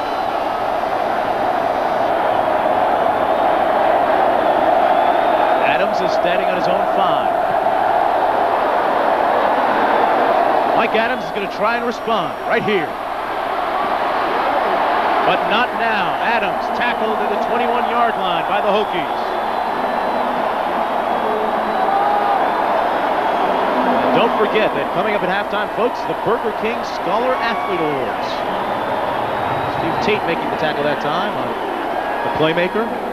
Mark, in this day and age in college football, you don't win 9 games in a row if you're not doing something exceptionally well. And what Virginia Tech has done exceptionally well all year is play great defense and have great special teams. Their offense has not always been the most productive, but their defense and special teams have played well all season.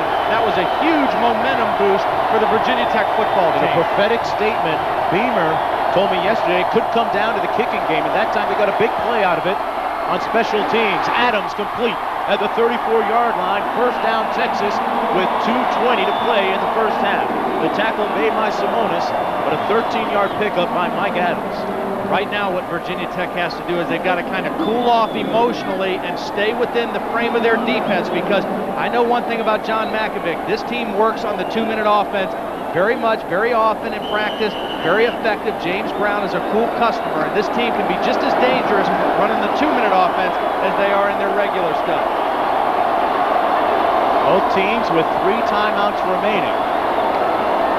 And hand it off to Sean Mitchell, cutting up inside and hit hard and brought down hard at the 38-yard line by William Yarborough, a.k.a. Killer. And don't forget, folks, tomorrow at 1 Eastern time, number 4 Ohio State against Tennessee. They're both co-ranked number 4. Todd, going to be interesting to see if the Buckeyes can respond, if they have a hangover after that Michigan loss. And after that, it's the granddaddy of them all, the Rose Bowl, USC against Northwestern. Cinderella definitely wearing purple and black this year.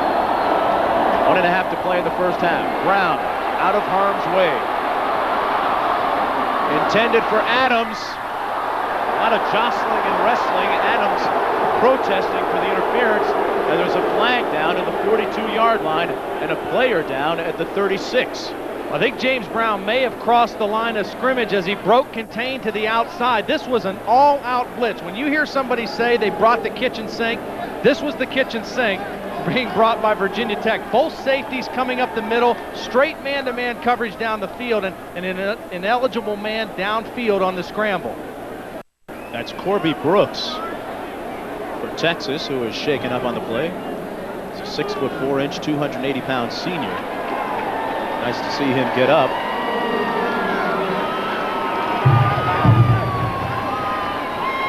Take a look at the blitz now. Watch the safeties come right up the gut, and James Brown knows he's got to get out of the pocket. There's not enough blockers in there to pick everybody up.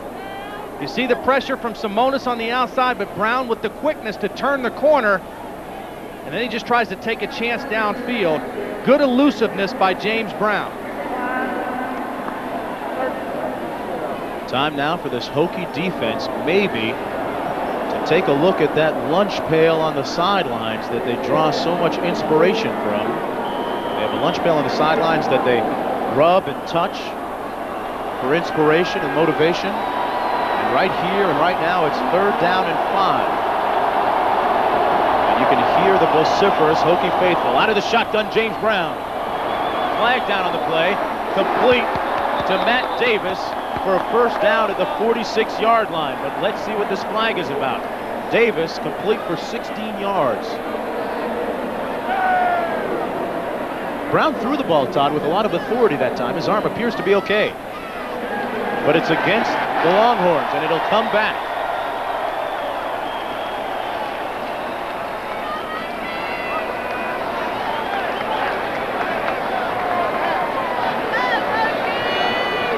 Here's the call. Illegal formation. Not enough men on the line of scrimmage against the offense. 5-yard penalty. Repeat third down. Well, you can take a look. I think it's going to be on the left side. They don't have enough guys up on the line of scrimmage. One of these receiver has to come up, but watch how they're asking this left guard, the new left guard in the game, to have to swing out and get this outside rusher. He's not able to get there for the block, but James Brown does a nice job stepping up inside that outside rush, but you must have 7 guys on the line of scrimmage. That time, too many guys lined up in the backfield for Texas. As a result, it's 3rd down and 11. Brown gets it off, and it's almost intercepted by Larry Green. He had a beat on it, but couldn't squeeze it. Regardless, Texas will punt it away. Another good defensive sequence by the Hokie defense. Last time on the punt return, Brian Still took it back for a touchdown. This time, they send back Larry Green. Mark, you don't think this Virginia Tech defense is one of the best in the country? Texas averaged 433 yards per game on offense tonight. In the first half, only 119 so far in the ballgame. Numbers telling the story. Schultes with a line drive.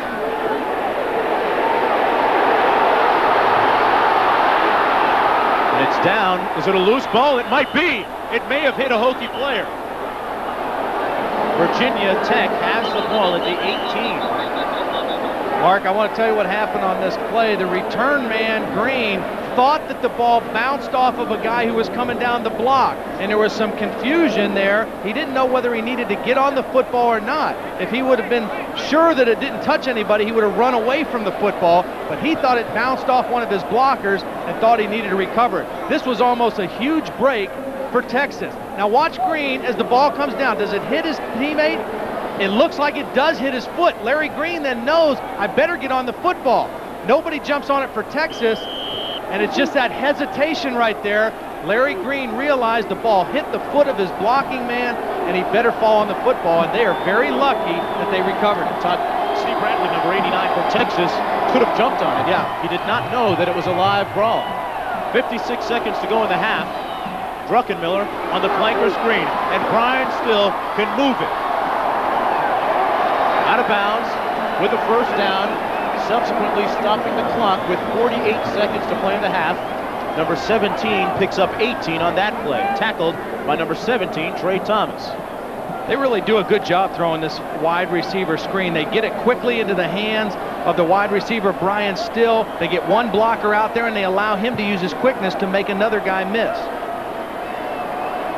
Now, Virginia Tech is still in the no huddle, but they'll speed up their pace now. With 48 seconds left in the half, they'll speed up their pace, and they still have 3 timeouts to run their offense. Brackens may have jumped offside.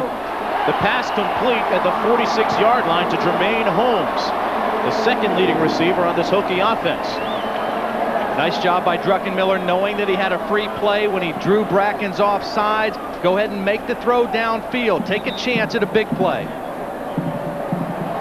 It was offside against Texas. 41 seconds to play in the first half. Holmes with 6 touchdowns on the season, and we're going to take a timeout on the field. Defense, penalty decline, first down. Wait for the call, the first down, and panoramic view of the Louisiana Superdome. And right now, let's check in with some other ABC programming. Some of Todd Blackledge's best friends know exactly what year we're about to usher in. About 4 hours away from midnight Central Time, and a look at Adel Larson, native of Scandinavia, career-long field goal of 48 yards. So they still need to move the ball a little bit with 41 seconds to go to get into his range, Todd. Well, I was watching him warm up, and he has a very strong leg as well. We already saw the leg strength of Dawson, but Larson kicking in the dome as well. I think he could maybe stretch that out to around a 50, 51-yard field goal if need be.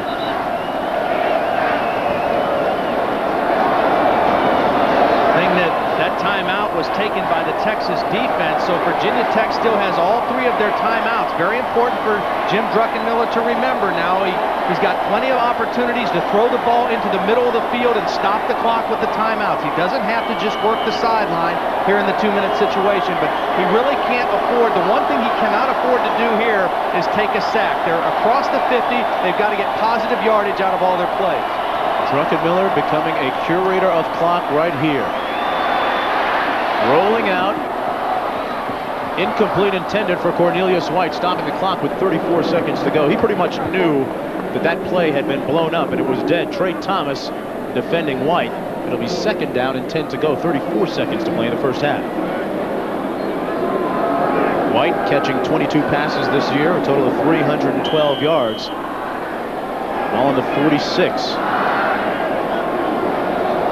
Druckenmiller studies film constantly. He pictures the game in his mind before every contest. 4 wideouts for the Hokies on this play. He steps up and throws it away, stopping the clock with 27 ticks to go in the first half. Texas doing a nice job just playing zone defense here. They called that timeout to make sure they got what they wanted defensively.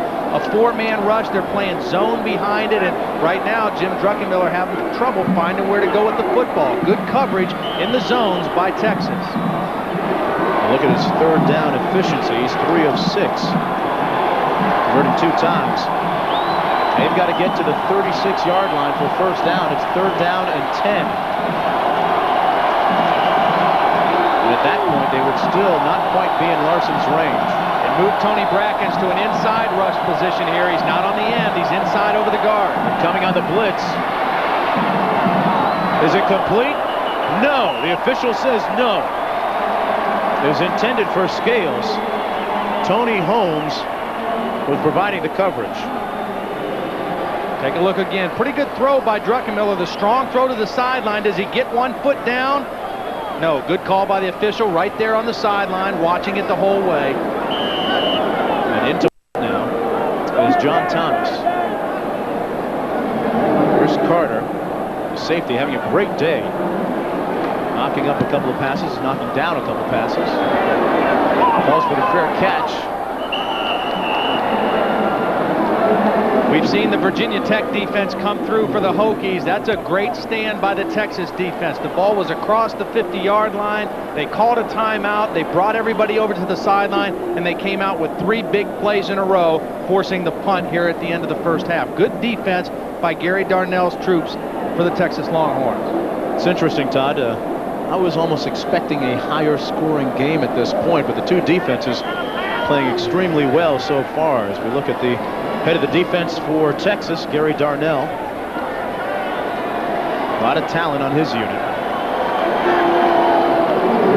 15 seconds to play in the first half. Texas with 2 timeouts remaining. Ricky Williams, a former high school player of the year in San Diego, California, takes it out over the 25, and that effectively will end the first half of play. It's in the books. The Longhorns carrying the banner for the Southwest Conference for the last time in its 82-year history. A look at what they have done under Makovic when leading at halftime. Impressive? Yeah, I think so. 21-0-1. The score at halftime, Texas 10, Virginia Tech Hokies 7. Right now, we're going to check in with John Saunders in New York. John. All right, Mark, thanks a lot. Coming up at halftime, a host of things, including a look back at 1995 with our year in review. It's all coming up after this message and a word from our ABC stations. ABC Sports coverage of the 1995 Nokia Sugar Bowl. Brought to you by Nokia, proud title sponsor of the Nokia Sugar Bowl. Nokia, connecting people. And the all-new Ford Taurus, a look you've never seen from a name you know well. We'll be back with halftime activities after this message and a word from our ABC stations. Hey, we don't have Kermit, but we got some great Cajun food in this town, Todd Blackledge. 10-7 at halftime, and the Nokia Sugar Bowl. Texas leading Virginia Tech as the teams get set to take the field for the beginning of the second half of play. And downstairs to Dean Blevins with John Mackovic. Thanks, Mark. John, any adjustments at halftime? Well, the biggest thing, we played a good, solid game. I think both teams made a lot of mental errors with jumping off sides and things like that. I think we'll settle down both sides in the second half. But we all billed it as a tough defensive football game. It's lived up to that. Frank Beamer told us he didn't think his team played very well, yet they're only 3 down, and they're going to be optimistic in the second half. Well, I think both of us will try to raise the level of play. We'll find out. Whoever raises their level of play the highest is going to win this game. All right, John, thanks. Happy New Year. Thank you. Happy New Year. All right, back to you, Mark. All right, Dean. John Mackovic, by the way, in the 4th year of a 5-year contract, and you would think the people at Texas in Austin would want to lock him up long-term, long green, because he has done an outstanding job in rebuilding this program. And before halftime, our Dean Blevins had an opportunity to speak with the other head coach, Frank Beamer of Virginia Tech. Frank, your special teams play really overcame some poor offense and also penalties. Yeah, I'm really disappointed in the way we're playing. Too many mistakes, too many drop balls, too many giving them field position. We were lucky they only got 10 points with the field position they had. But, you know, Brian Steele's a really big-time player and took that punt return all the way back. You know you can play better, and you're only 3 down. What do you tell him? Well, that's exactly what we tell him. I mean, we haven't played well. This is not the way we were playing at the end of the season, but we've been a good second-half football team. We'll see what happens here. Thanks, Frank. Happy New Year. Talked about John Mackovic's contract situation. Frank Beamer signed a 5-year deal last year, and he has done a great job in moving that program, Todd, towards the upper hierarchy in college football. It really has. I mean, his overall record in 9 years at Virginia Tech is 50-49-2, and you say, well, that's not all that impressive, but in the last 3 years, they are 26-9. They've been to 3 consecutive bowl games, so he certainly has that program on the other side. Bevo's impressed, too. Yeah, he sure looks excited. Go get him, Bevo. Dawson set to kick off for Texas. Back deep for Virginia Tech, number 9, Antonio Banks. As we begin the second half of the Nokia Sugar Bowl, here's the kick from Dawson. Banks at the 9. Has a seam. Couldn't stay on his feet, and the kicker, Phil Dawson, tackles him at the 41-yard line. But a very auspicious way to begin this third quarter. A 33-yard return for the Hokies and Antonio Banks. Let's check back in with those game stories, Todd Blackledge. Well, what did Virginia Tech have to do? They had to handle Tony Brackens. They've done that in the first half. Get the ball downfield to Brian Steele, 4 catches, 38 yards. The big play came on a return, and they had to get disciplined pressure on James Brown. Nice job in that first half. 2 sacks, 5 hurries. They kept him contained in that first 30 minutes of play. Time now for this Hokie offense to give the defense a little bit of help. Dwayne Thomas brought down behind the line of scrimmage at the 38 by number 96, Chris Akins, and number 55, Stoney Clark. A look at the halftime statistics.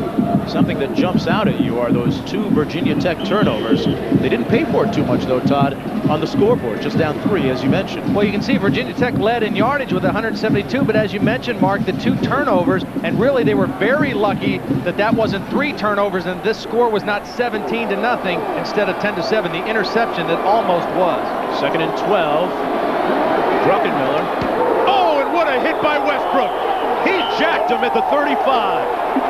Somebody answer the phone, maybe a Nokia phone, because Edmonds got his rung. Hello, Big Daddy.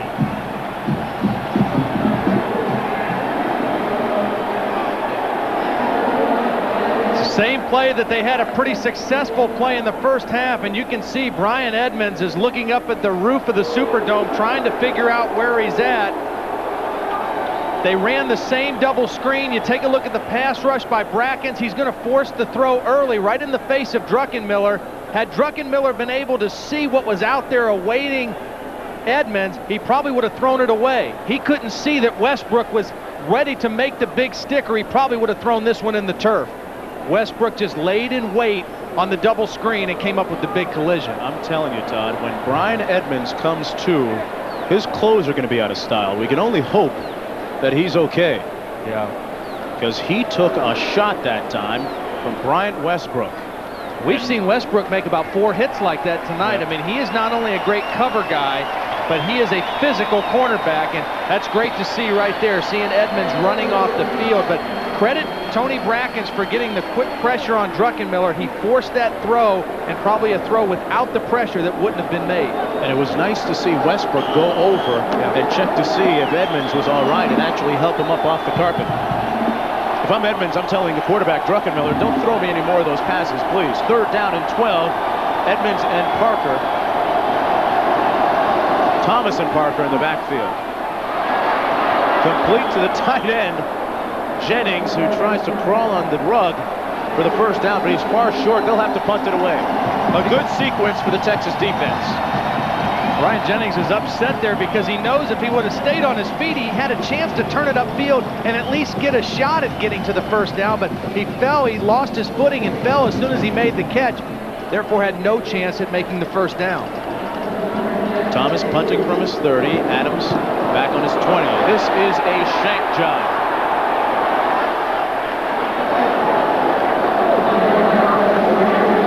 And it's down at the 38-yard line. But there is a flag down on the field.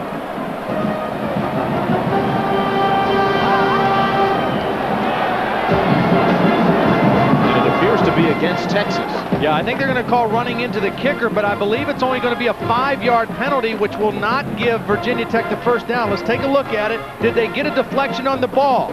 That's the question. I think he just flat out shanked it. I don't think anybody from Texas touched the football. The way it came off his foot, it looked like there was a deflection. Didn't see anybody touch Thomas either. Michael Beaudoin may have gotten a piece. 5 yards, running into the kicker, 5-yard penalty, still 4th down.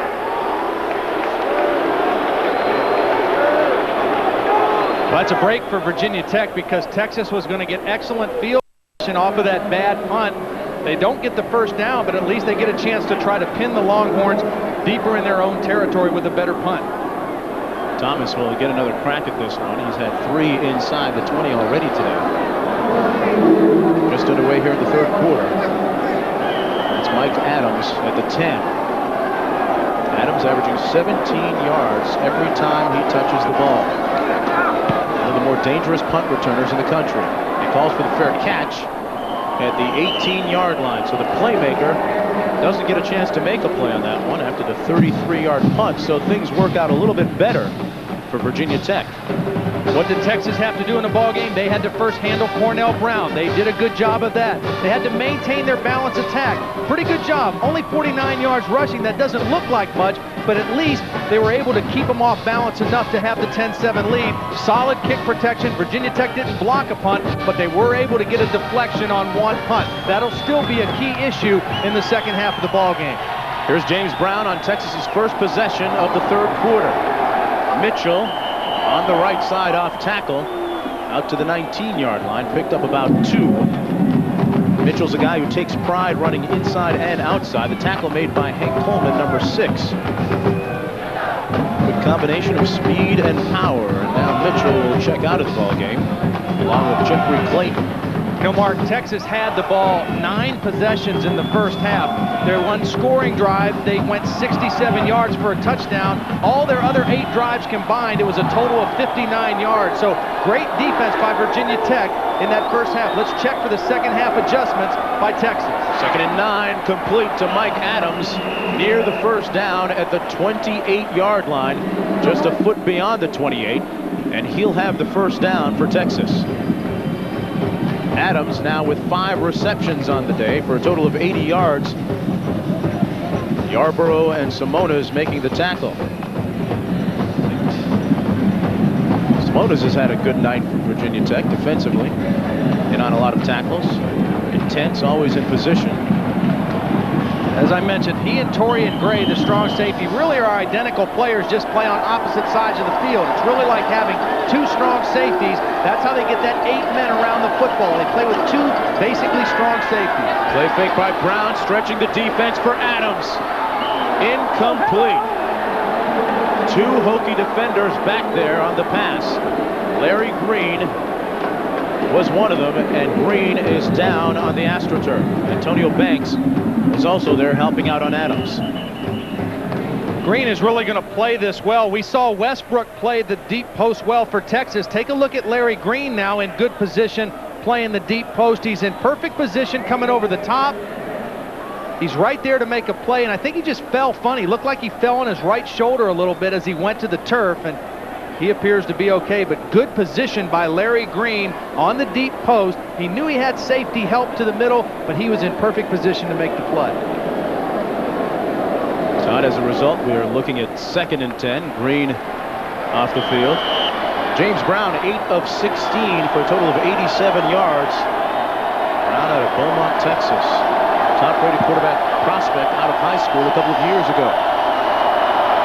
There's the counter trade to Ricky Williams. Todd, well, that's one of the few times that we've seen them use that play today. Tackle made by Del Rico and William Yarborough. Ricky Williams, one of the key players offensively for Texas. We heard Frank Beamer say that Virginia Tech has been a good second-half team. Take a look at this. 10 of 11 opponents held to 7 points or less in the second half. The only team to score more than 7, the University of Akron, in a ball game that they were beaten 77-27. They're playing against a lot of subs at that point in the ball game. It's 3rd and 7. Brown passes complete to Wayne McGarrett, and he's far short of the first down. The Hokie defense responds, and Texas will have to punt again. Number deuce 1, Brandon Simona is in on the tackle. And Brown will head for the sidelines as Virginia Tech will get its hands on the ball again. 11:20 to play here in the 3rd quarter. This team can really get pressure on the quarterback. Watch as James Brown, he's in the shotgun, so he's already 5 yards deep. Then he retreats 5, and he has to keep retreating. I mean, he ends up being about 15 yards away from the line of scrimmage by the time he makes that throw, and it comes up short. Hey, Todd, Bryan Still is standing on his own 28-yard line. The last time he got his hands on the ball, he returned it for a touchdown, 60 yards. This time, he lets it bounce, and that may have not been a good decision because it is down at the 11-yard line. It traveled 56 yards. Tech trailing by 3. The Hokies will get their hands on the football starting at their own 11-yard line after that 55-yard punt in the 62nd edition of the Nokia Sugar Bowl. Texas leads Virginia Tech 10-7.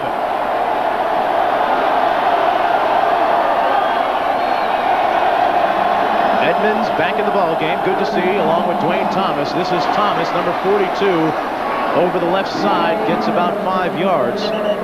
5'11", 197-pound senior. Doesn't have breakaway speed, but he is efficient. He's brought down by Trey Thomas and Kyle Richardson that time. Let's check in with Dean Blevins. Hey guys, got a basketball coach here, Bill Foster. Congratulations on win number 500 today at Virginia Tech. Thanks, it's a good one, but I told him I'm lucky to have a job with 300 losses. Well, it was an unusual situation because they moved the game from your home court down here to New Orleans to beat Wright State. It was a home game, but this is a real family atmosphere at Virginia Tech. We wanted to be with Frank and the football guys. We don't have any bigger fans than them. We're their biggest. All right, back to you guys. Thanks, Bill. Thank you. All right, Dean, on the play, it's Edmonds. That time hanging on to the pass from Druckenmiller. And interestingly and ironically enough, Edmonds took a hit from number 30, Bryant Westbrook, but this time he bounced off. Well, this time he had his eyes downfield. He saw where the hit was going to come from, and he was able to lower his body a little bit, get good leverage, and bounce off that hit. And, you know, it's a lot different when you don't see the guy coming. Watch Westbrook read into the backfield. He turns the receiver loose. But see, Edmonds had already turned upfield and was able to drop that shoulder a little bit and turn up and break the tackle. Todd sets up 3rd down and 2 for the Hokies. Little movement, flag down on the play, incomplete. Let's see who this penalty is against. Tony Brackens appeared to jump offside, but was it in response to the offense? We'll see. They're moving Tony Brackens around a lot. This time they moved him right over the right guard, and I think he moved and made contact. Ball foul, offside, defense, 5-yard penalty, first down. See, the reason that there's Brackens 98 right here. Now watch, he's going to make contact with the center. And the reason that they called it a dead ball penalty was because he reached out and touched the center. Otherwise, they would have let that play go and had a chance.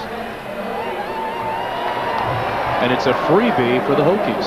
First down and 10 from the 24. Got to take it any way you can get it. Back shifting into the I now. Thomas breaking through the initial wave of tacklers for the first down out to the 36-yard line. Chris Carter was the last line of defense on that 11-yard pickup. Jason Reeves also in on the stop.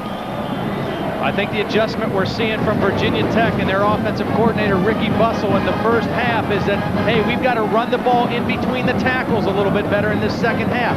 Texas has better speed maybe than we anticipated.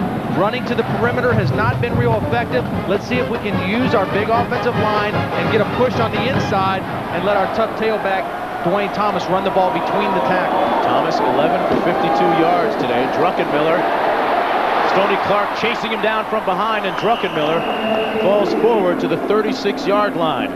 Robert Reed also in pursuit. Mark, that was a play where Druckenmiller wanted to throw the quick screen, but remember the last time he threw the quick screen and he did, and there was too much pressure and he couldn't make the read not to throw it? Watch, he's going to have time to see that this is not open. Bryant Westbrook is going to be right there to make the play, but because there's no pressure, Druckenmiller knows, hey, I don't have to force the throw out there. I'll just take it upfield and get what I can get. That's a good heads-up play by the quarterback. Making something out of nothing. As we approach 8 minutes remaining in the third period, 2nd and 10. Edmonds crashing out over the 40, brought down at the 41-yard line. He'll be about 4 yards short of the first down. Chris Carter and Shane Rink making the tackle. Rink, number 73, has had a good year for Texas. 73 has responded to the challenge that the coaches put to him in the spring. Has had a surprisingly productive season. It'll be 3rd down and 4. Take a look at what Virginia Tech has done on 3rd down. They have had 0 short yardage situations on 3rd down. Everything has been 4 yards or more. This is a pretty workable situation. 3rd down and 4. Still is split wide to the bottom of your screen. Druckenmiller looks his way, but it's batted down. Is it picked off? No. It's ruled incomplete. Druckenmiller looked to the wide side of the field to Still, but somebody got a big paw there and batted the ball down, much to the delight of Gary Darnell, the defensive coordinator for Texas. Druckenmiller really tried to drive this ball in. I mean, he's a tall quarterback. You'd think he'd be able to get that throw off without somebody from Texas getting a deflection, but the deflection and almost an interception by the defensive tackle, Shane Rink. It appeared to be Tony Brackens, Todd, that got that hand up and knocked him down. Adams. Now he's a step in front of him. It's Chris Carter. Carter cut off Adams. 34-yard punt, 7 on the return. Texas leading by 3.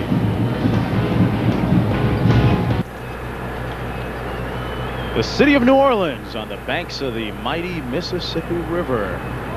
The city really has put on its best dress for this week in the 62nd edition of the Nokia Sugar Bowl.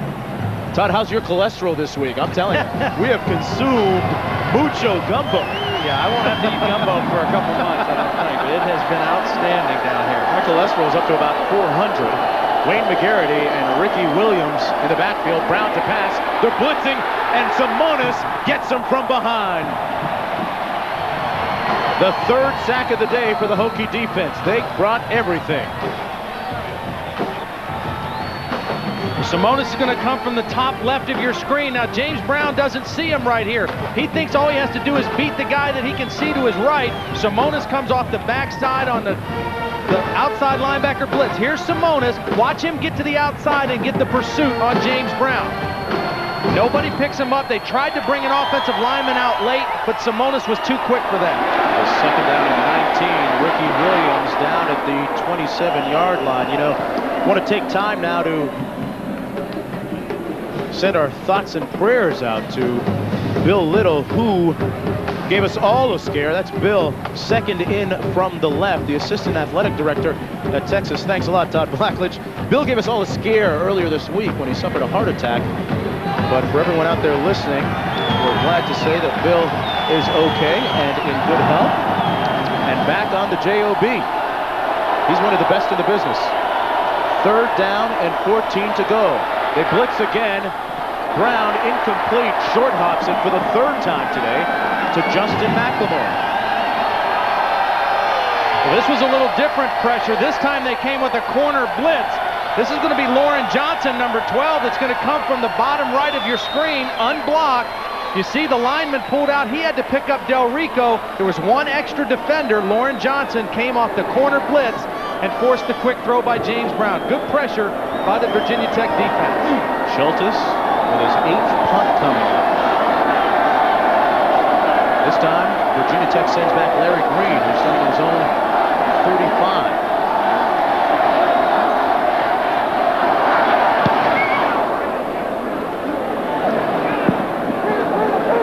Green lets it bounce to the 35, and it's out of bounds at about the 33. In the Nokia Sugar Bowl, the score is still Texas 10, Virginia Tech 7. We'll be right back. ABC Sports coverage of the 1995 Nokia Sugar Bowl brought to you by Nokia, proud title sponsor of the Nokia Sugar Bowl. Nokia, connecting people. And America's truck stop, the new Dodge. A look at the riverboat heading down the majestic Mississippi. No doubt a few people putting down a few bets. A little roulette maybe, blackjack. Texas fans showing up en masse. I still think Virginia Tech needs to try to get the ball downfield to Brian Still, and they should try to do it when he's matched up against Tajee Allen rather than Bryant Westbrook. He's split wide to the top of your screen right now. Druckenmiller out of the backfield, complete to Marcus Parker. And Parker stretches out to the 41. It'll be second down and about 3 yards to go. Let's go downstairs to Dean Blevins and do that quarterback thing. Dean? Do that quarterback thing. You know, guys, I don't have real small hands. Pretty normal, as a matter of fact. But yesterday we hooked up with Jim Druckenmiller at practice. Take a look at Jim's hand compared to mine. Is that unbelievable? Hey, Todd, that's bigger than yours, big boy. You got that right. I mean, he only has to have about one pinky on the lace in order to have good control of the football. This time, this is Ken Oxendine.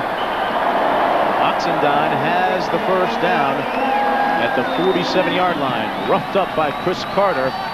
You know, Oxendine's a player who, if you're Virginia Tech, you like to see him in there because he has that big play potential. He has that breakaway speed more so than Dwayne Thomas, and that's not a knock against Thomas because he's played well, but Oxendine is that home run hitter in the backfield. And he has a striking resemblance to Herschel Walker looking through the helmet there. I played against Herschel in this game back in 1983, and Oxendine, every time I see him, he reminds me of Herschel. Play fake by Druckenmiller. Has a man wide open. Jennings, this time, he catches it and rolls down to the 26-yard line. First down, Hokies. And the group from Blacksburg is letting their appreciation be heard. Allen making the tackle. Jennings making up, Todd, for that drop late in the first half. Well, here's Jennings here, and Mark, we've seen that the corners are pretty good for Texas. This time, Druckenmiller's going to go back on the play action and work his tight end deep down the middle. The corners are covering his wide receiver pretty well. The deep crossing route by the tight end. Run off the safety with your wide receivers and throw the end to your tight end. Good call by Ricky Bussell. This Hokie offense has been unable to close the sale today. Run it up the middle that time. Play blown up. Oxendine had nowhere to go. Kyle Richardson made the tackle. Well, January 13th marks the return of college basketball in ABC's Wide World of Sports. First, Payne Weber College Basketball has 3 big regional games, including a Pac-10 matchup at a special time. Then, on the season premiere of ABC's Wide World of Sports, the ladies take to the ice in the NutraSweet World Challenge of Champions. Don't miss the excitement. January 13th, right here, you know where, on ABC Sports. 3:40 to play in the third period, 10-7 for Texas in the Nokia Sugar Bowl. Flags down on the play. Oxendine in the flat. Dancing down to the 23. Kyle Richardson in on another tackle. Let's get the read on these flags. It's against Virginia Tech. You can't self-destruct this deep in Texas territory for the Hokies. Well, they would have had an offsides penalty against Brackens because he was drawn off by the snap count, but Oxendine just got a little antsy and started into the pattern. Take a look at Oxendine. That's him right here. Now, Brackens is going to come off sides, but he's able to get back. Once Oxendine started moving forward, that's a penalty. 5-yard penalty, previous spot, repeat second down. But you try to tell a back, if he forgets the snap counter, if he does that, you say, take one step and freeze because you have to be set for 1 second, or just go ahead and go in motion. I mean, if you're going to run a pass route, go lateral to the line of scrimmage rather than forward. That way you can get away with making that move. Yeah, Oxendine tends to do everything fast. That time a little bit too anxious. The Hokies 6-0 on the road this year. A 9-game winning streak on the line. Texas has won 6 straight. Second down and 13 out of the shotgun. Druckenmiller, complete, still at the 2. A 27-yard pickup, first and goal Hokies. And that's what they had to do, get the ball downfield to Still and do it away from Bryant Westbrook. Westbrook has proved that he is too hard to beat in the single situations. He's up against Taji Allen, or in the slot against Trey Thomas, rather. And that's a good matchup for Virginia Tech. That's man-to-man, your best receiver against the strong safety who is the worst man-to-man cover guy in that secondary. That's what you want if you're Virginia Tech. You got to find those situations and exploit them. That time Jim Druckenmiller did. Still made a great adjustment on the ball as well. It was thrown over the other shoulder. 5 catches, 65 yards for the junior. Scratch that senior. Bryan Still, full house backfield. Touchdown Hokies. Parker makes the call.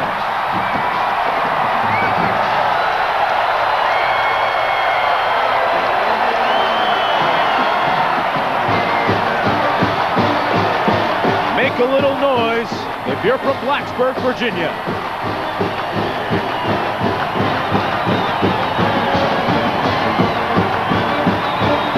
Great push on the left side, full house backfield. He's got 2 lead blockers. He's got the left side, and nobody touched Marcus Parker as he made his way into the end zone. Good goal line running play by the Hokies. Virginia Tech taking the lead for the first time in this ball game, 13-10, and Larson in for the extra point. Make that 14-10. In the Nokia Sugar Bowl, it's Marcus Parker giving the Hokies the lead. We'll be right back. Mark Jones, Todd Blackledge, and Dean Blevins here in the Nokia Sugar Bowl. It's 14-10, Virginia Tech leading.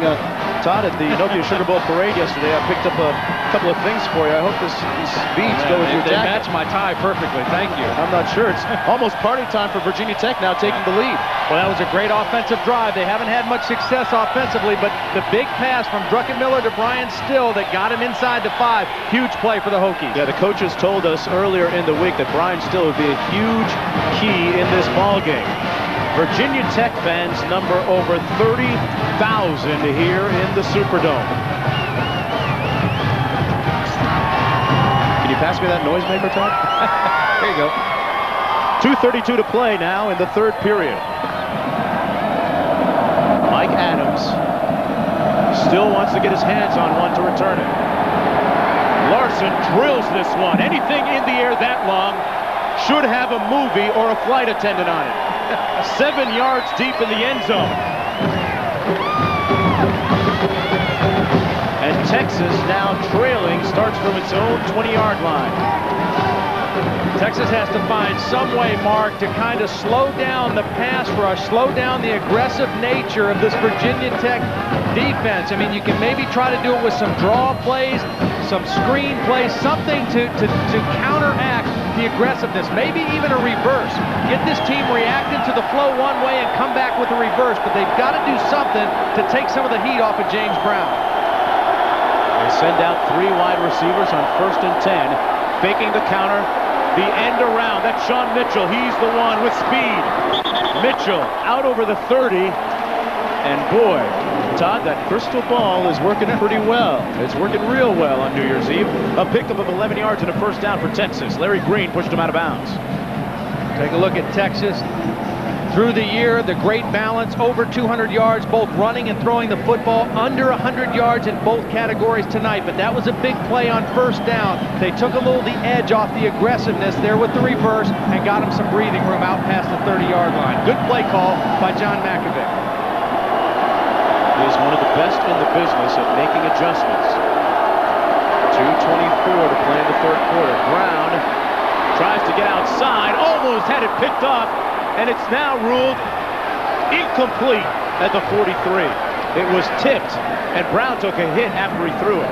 Mark, Larry Green has had his hands on 3 balls tonight, I think, that could have very easily been interceptions. There was great pressure by Myron Newsom. That forced the throw. Watch Newsom, 55, get the good pressure. And Larry Green, for about the 3rd time tonight, gets both hands on the football and can't make the interception. And you can see the frustration on the body language of Larry Green. Good question. He could have, maybe should have had that. Brown has connected on only 3 of his last 10 tosses. 2:18 to play in the third quarter. They trail by 4. Here's the counter.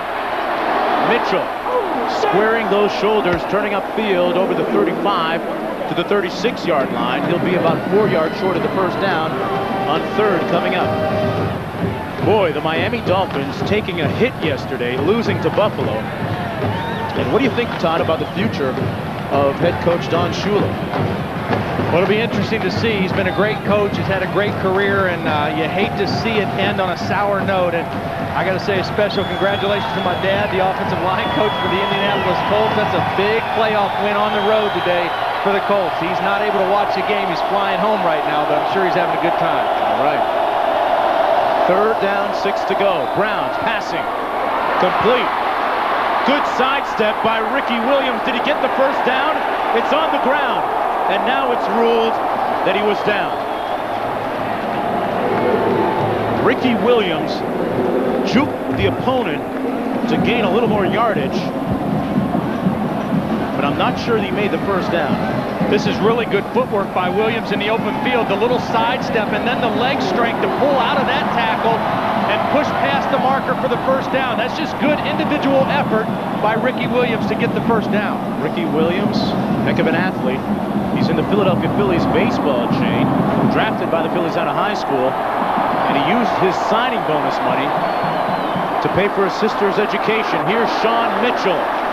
As that offensive line now for Texas begins to really fire off the ball. Mitchell out to the 48-yard line and gives it a little shake. Let's take a look at the end of this pass to Ricky Williams now. Is his knee on the ground before the ball comes out? He's using his left hand to stay down. His right hand hits the ground and the ball comes out before really his knee is down. That should have been a fumble, and the ball should have belonged to Virginia Tech at that spot. They ruled it down by contact, but really excellent balance by Ricky Williams. That was a fumble. Yeah, good call. Good pictures by the guys in our truck, Jim Ressler, Norm Salmon. Here's Mitchell again, over the left side that time. He's about 3 yards short of the first down with 17 seconds to play now in the third quarter.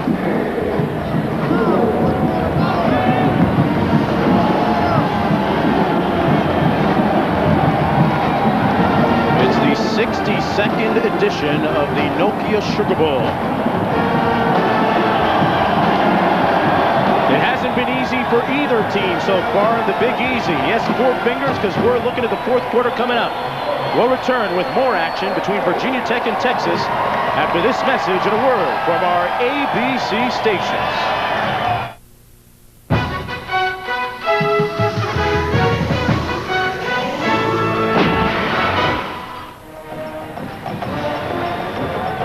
We are back in, is it Nolens, Tom? How do they say it down here? Nolens? Yeah, that's how they say it. It's not New Orleans, it's Nolens, right? Yep. We're about to begin the fourth quarter in this Nokia Sugar Bowl. Texas with the ball, 3rd down and 4. They're 1 for 10 in these situations. Williams and McGarity in the backfield. Brown complete to Davis over the middle, 1st down. Nice quick throw that time by James Brown. You don't need great protection when you're going to throw it that quick. Take a look at the 3rd quarter stats. You can see Virginia Tech starting to stretch their lead in total yardage now, 272 yards. That's why they've got the 14-10 lead. They've overcome their 2 turnovers of the first half, and they've started to move the football a little bit better. Matt Davis, who caught that ball, he's almost like a tight end, Mark. He's 6'5", 215 pounds, so he's a big target moving into the middle of the field there. Nice throw and catch from Brown to Davis. Twins right formation for the Horns. Brown tried to hit Mitchell, who came out of the backfield, sat down at the 48, but it's knocked down by J.C. Price.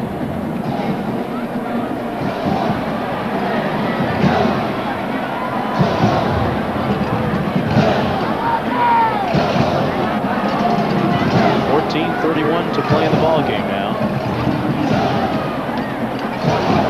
John Makovic. It's a battle of the minds now. A close ball game in the 4th quarter. John Makovic trying to find the right combinations. There's the toss to Mitchell. Couldn't get to the perimeter. Tackled to the 44-yard line.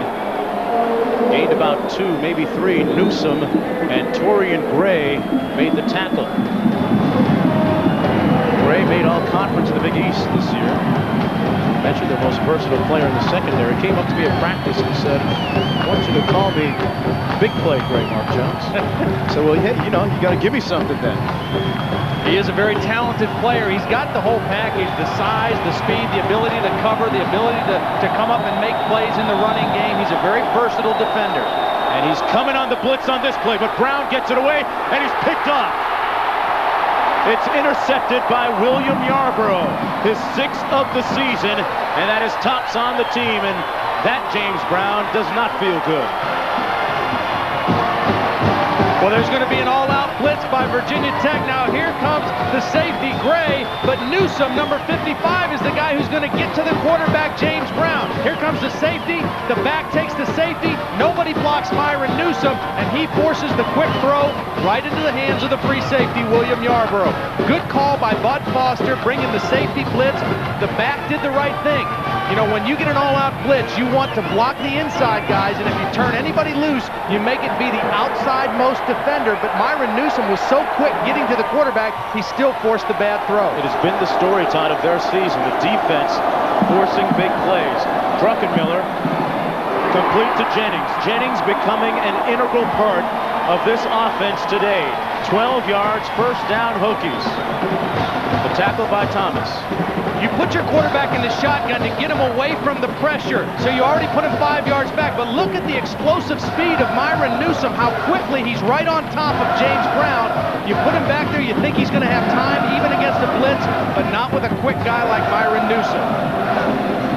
Yeah, Brown has taken some hits today too, Todd. Yeah, he sure has. He's a tough guy. We've seen that. Now, if nothing else, we know that both of these quarterbacks can take a hit. Give us up the middle to the fullback. Out to the 47-yard line. That was Brian Edmonds, who was shaken up earlier in the game. Shane Rink making the tackle for the Longhorns. I think part of why we're seeing Bryan Jennings become more valuable of a receiver is out of respect that Virginia Tech has for the 2 corners, Westbrook and Allen. None of the big pass plays they've had have come against Allen or Westbrook. It's either been against linebackers on the inside or when they get the strong safety in a matchup situation. That's the only time they've gotten good plays in the passing game. It is 2nd down and 7. So let's keep our eyes focused on Jennings as it goes on. Incomplete at midfield. And Chris Carter, the free safety, came over and made the hit on Jermaine Holmes. Mark, this is a play that's just good execution. Now here's the corner coming on the blitz, and Druckenmiller's going to see it. So he's going to try to throw the quick throw, but the safety is going to come and make the tackle. It's good offensive read by the quarterback. but a good defensive play by the safety coming over to cover up for the blitzing corner and cause the incompletion. Carter wants to become a surgeon. He did surgery that time on Holmes. 3rd down and 7 for the Hokies.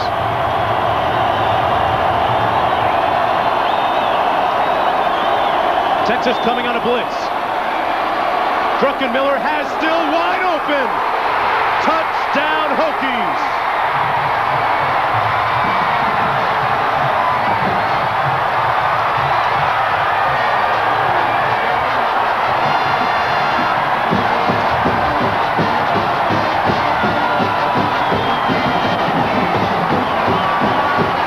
Holler if you love Bryan Still. Well, here's the free safety. He's in man-to-man coverage because they're blitzing all the linebackers. That means there's no deep center fielder. It's man-to-man coverage, and Tajay Allen just got flat out beat to the post. When you got man-to-man coverage, you cannot give up the inside. If you don't have free safety help, that's the one place you can't get beat. And Bryan Still showed you again why he's the big play guy. Flat out beat Tajay Allen on the post. Larson in for the extra point. And the Blacksburg posse lead 21-10. Boy, did he shake the defender Allen. 21-10 in the Nokia Sugar Bowl. We'll be right back.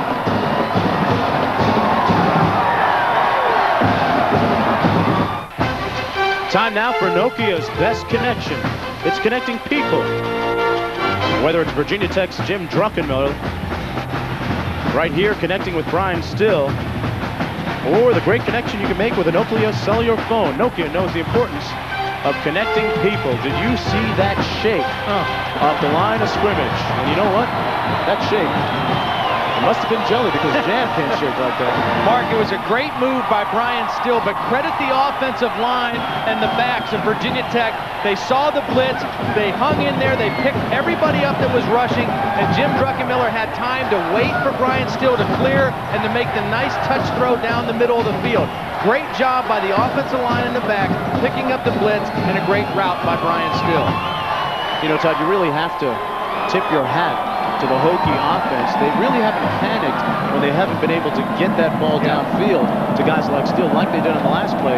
Instead, as you mentioned, choosing to go to the tight end, Jennings working underneath. Larson again drills this one 5 yards deep. Adams says, forget about it. You know, we talked about how good Virginia Tech's run defense was. Take a look at their pass defense. The first game of the year against Boston College, the Eagles threw the ball pretty well.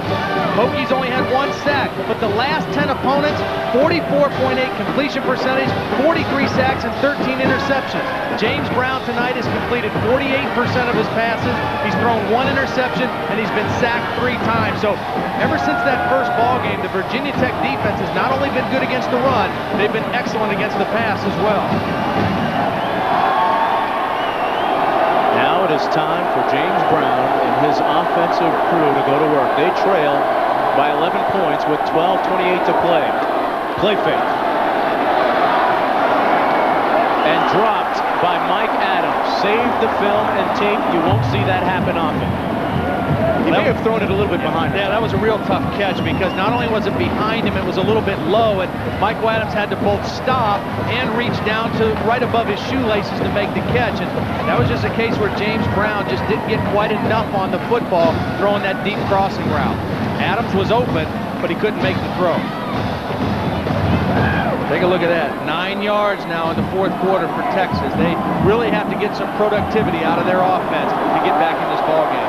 In stark contrast to their performance against Texas A&M, where they really closed the game out well. Adams in motion. It's 2nd and 10. Brown complete to Adams at the 32. First down, move the chains. A 12-yard pickup by the playmaker.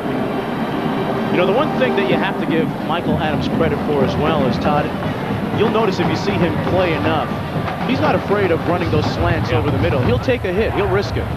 We talked about James Brown at the top of the show playing the whole year injured. Mike Adams played most of the year injured too. He had a bad leg for most of the year, and his real strength is his ability to accelerate it. He's healthier than he's been all season, and that's why he's having the good game tonight for the Longhorns.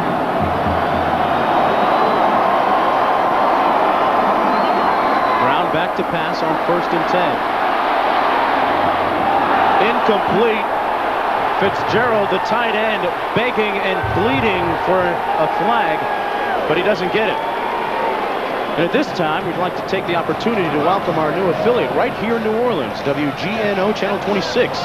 Beginning tonight at midnight, you can see all of your favorite ABC shows and tomorrow's Rose Parade, Citrus Bowl, and Rose Bowl game on WGNO Channel 26 in New Orleans. Welcome to the family, guys. You know, Mark, you made reference to Texas's ball game against Texas A&M, and in that game, they gained 393 yards against what was at that time the #1 defense in the country. That says a lot about how good this Virginia Tech defense is. They have really held this explosive Longhorn offense in check tonight. Bud Foster doing a great job. The screen pass to Fitzgerald. He's a versatile catcher and runner, and he shows you his skills right there. A 15-yard pickup and a 1st down for the Longhorns, and James Brown is complaining that it was a late hit he took. Yeah, James Brown, he was a little bit frustrated. He's taken a lot of hits with the football and without the football. Cornell Brown's just going to come clean. It's not a real serious shot, but it does knock him to the ground after the ball has been thrown, and James says, hey, can I get a little help back here? Can I get a witness? Brown has endured injuries all year. Didn't need that one. This is Ricky Williams. Lowers the hat and plows over a DB at the 43 and is down at the 40. 13 yards, 1st down for the Longhorns. For a baseball player, he's a heck of a running back, isn't he? This is the power that Ricky Williams possesses. The full head of steam. He gets his shoulders upfield. And even though Killer's in good position to make the tackle, he's no match for Ricky Williams when he's got a full head of speed. Look at the power and the surge behind Ricky Williams. Runs right through the free safety, Yarborough. And here's the counter. Sean Mitchell stepping over the 40 down to the 39-yard line. George Del Rico making the tackle. Del Rico 2 years ago, Todd, you want to talk about toughness. Here's a guy that played with a broken wrist all season long. And when a guy plays hurt, his teammates gain a great respect for him. And I think George Del Rico probably is, along with Cornell Brown and J.C. Price, one of the most respected players on this team because he's shown that he'll play hurt and do whatever the team needs. 2 wideouts, 2 backs. They come on the blitz. Brown looking at Adams. You know what? Larry Green is going to want to play this one over tomorrow because he almost had another interception. One of these days, just one of these days, maybe, but good coverage nonetheless. Yeah, but that was a great play by Larry Green because he was all on an island out there. Again, the free safety blitz, they were bringing both safeties. Texas picked it up. It was man-to-man coverage, and watch Green come inside. I mean, you got to have some confidence knowing that there's nobody behind you to go ahead and take a chance and cut in front of Michael Adams on a play like that. That's a heads-up play, a great play by Larry Green. A critical 3rd and 9 coming up, Todd. 3 wide receivers. Davis in the slot. And he looks for Davis, and he's picked off by big play Torian Gray. And Gray sits down at the 33. Well, I told him that you better give me something if you wanted me to say big play, and he delivered right there. James Brown just got fooled by the coverage. This is Torian Gray, and this is what we used to call 11 coverage. The one safety's going to hang right in the hole. The other safety's going to go deep and play the deep part of the field. Watch Torian Gray just hang in the middle and watch for the crossing route. As soon as he sees it, he steps right in front of the football, and James Brown never saw Torian Gray. All he saw was the guy running man for man with his receiver. He didn't expect Torian Gray to be hanging out in the middle. A lot of teams call that a robber defense or something where you're putting a guy in the middle of the field and his sole responsibility is to watch for crossing routes. Look at the turnovers from the respective teams. Druckenmiller passing to a wide open Cornelius White. White tackle to the 48-yard line, but it's a Hokie first down near midfield.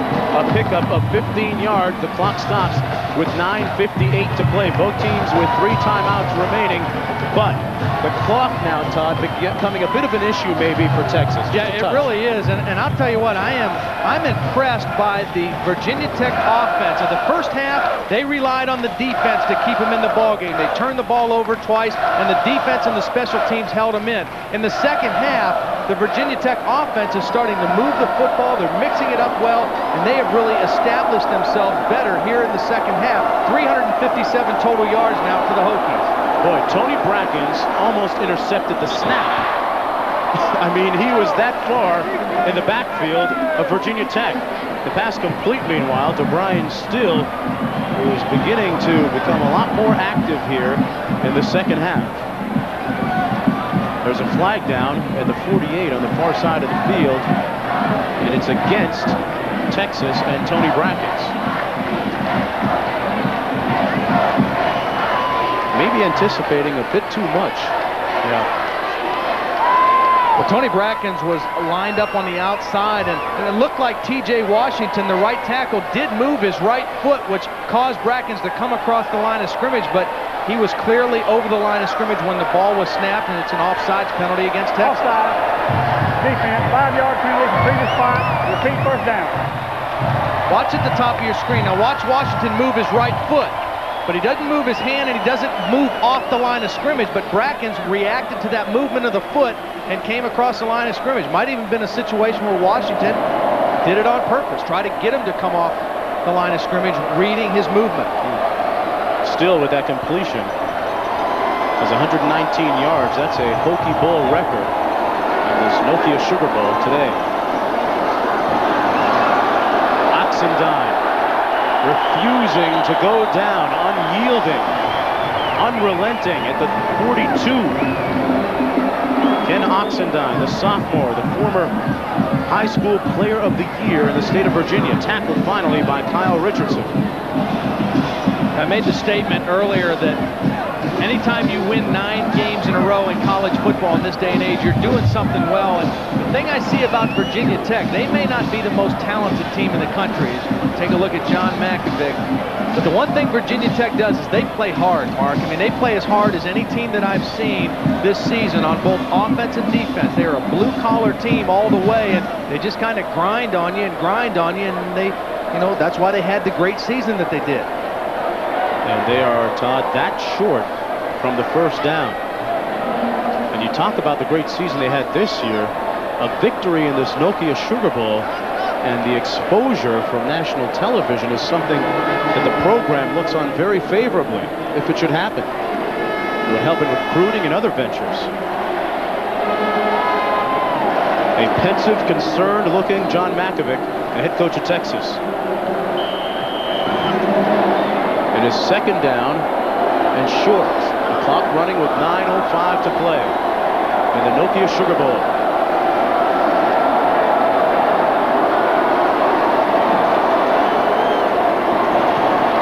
They hand it off to Oxendine. He put it on the ground, and Texas has the ball.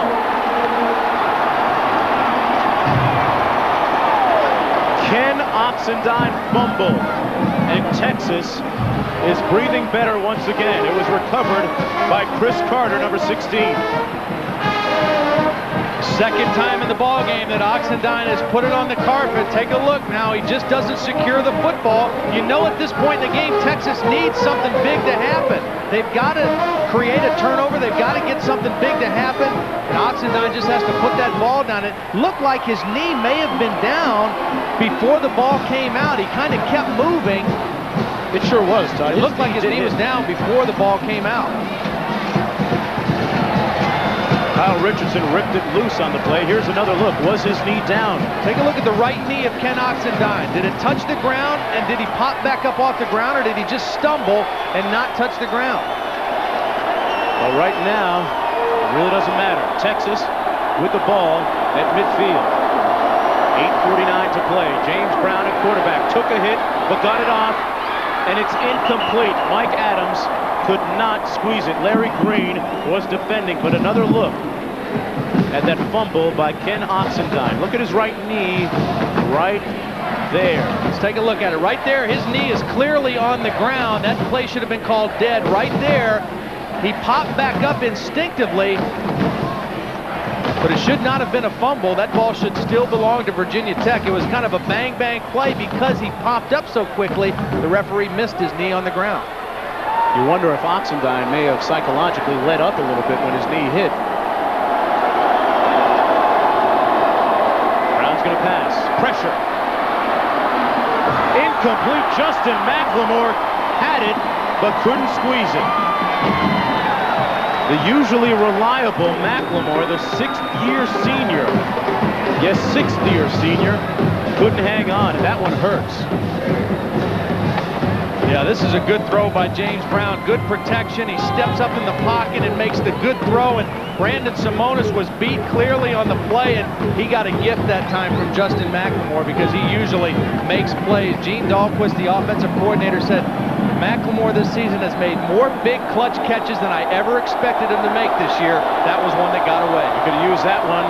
Here's McGarity, the inside pass, and there's a flag down at midfield, tackled by George Del Rico.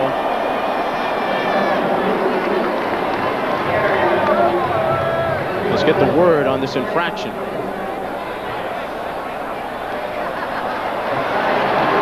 It's against Virginia Tech. And don't forget tomorrow, folks, the CompUSA Florida Citrus Bowl, the Buckeyes and the Volunteers. Both ranked number 4, followed by the Rose Bowl. Number 17 USC and the Cinderella team of 1995, Northwestern. Now, Mark, there's been some great games and great stories in college football this year, but none greater than the Northwestern Wildcats and Gary Barnett. And that is a terrific story for the ages, I think, in college football, that he turned that thing around and they're playing in the Rose Bowl. And more importantly, doing it the right way as well. The Hokie defense coming on strong, maybe inspired by the lunch pail, but Brown finds his receiver, Davis. First down at the 23-yard line. Banks making the tackle. A 21-yard pickup by Matt Davis. Well, here's Matt Davis in the slot. It's just going to be the quick slant against man-to-man coverage, and you can see the quick throw by James Brown. Here's the blitz, so the safety's got to come over the top, and he was in bad position on that slant. William Yarborough, he's the guy who's got to make coverage. He expected him to break out on the blitz control.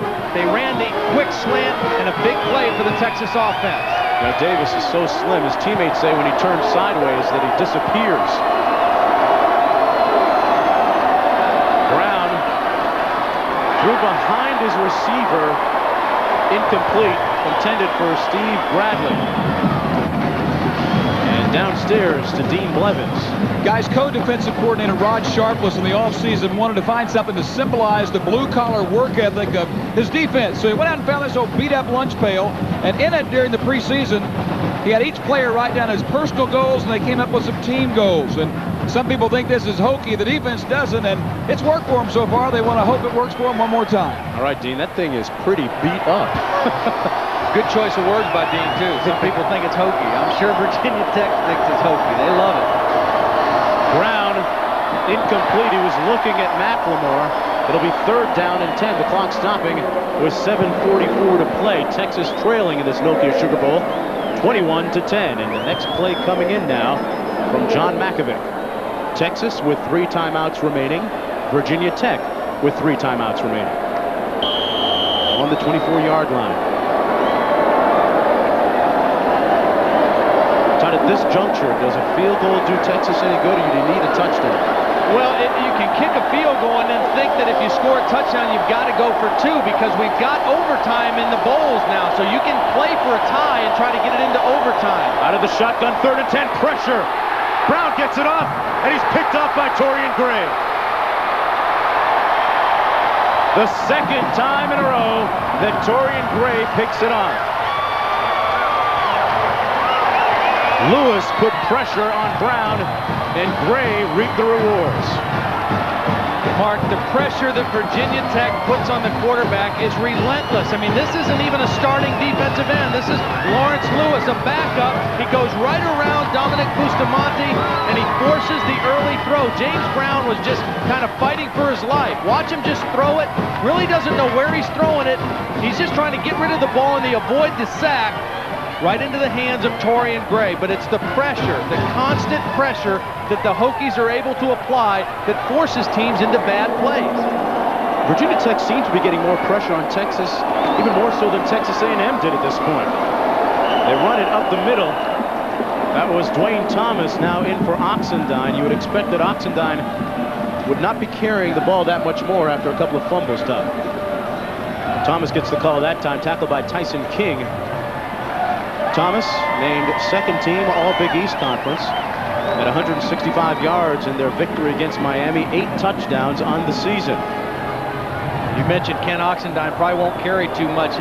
They'll probably give him a ball to carry around campus for the whole next semester. And just say, don't ever drop this thing the rest of the semester. A little stick 'em too. Get you ready for spring football, young man. A little confusion in the backfield. Westbrook coming on the corner blitz. Druckenmiller wanted to throw that way. Instead he runs it. Yeah, he eats the ball. Yeah, good decision. Don't make a bad play. Just get a positive game. Tuesday night on ABC, the new year starts with new episodes of Roseanne and Tony Danza, Hudson Street. Then, another great hour comedy with Home Improvement and Coach. And John Stossel takes a look at the trouble with lawyers. An ABC News special all Tuesday night right here on ABC. And at this time, I'd like to send a little love out to my family on this New Year's Eve from Miami, Florida, all the way up to Toronto, Canada. Hi, Mom. Hi, Dad. Have a good 96. 3rd down and 2.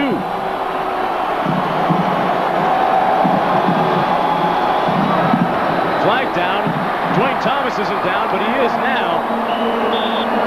He gets the first down at the 47-yard line, but hold on a minute because there's a flag down at the 37. When that penalty's in the offensive backfield, it's always against the offense. That's holding. Whenever you see that flag back around where the quarterback stands, it's offensive holding. And Frank Beamer disgusted with that call. His team has really had a lot of penalties in this game. They're ahead by 11, but they have really had a lot of penalties. 9 in the ball game. Offense, 10-yard penalty from the spot of the foul. Repeat 3rd down.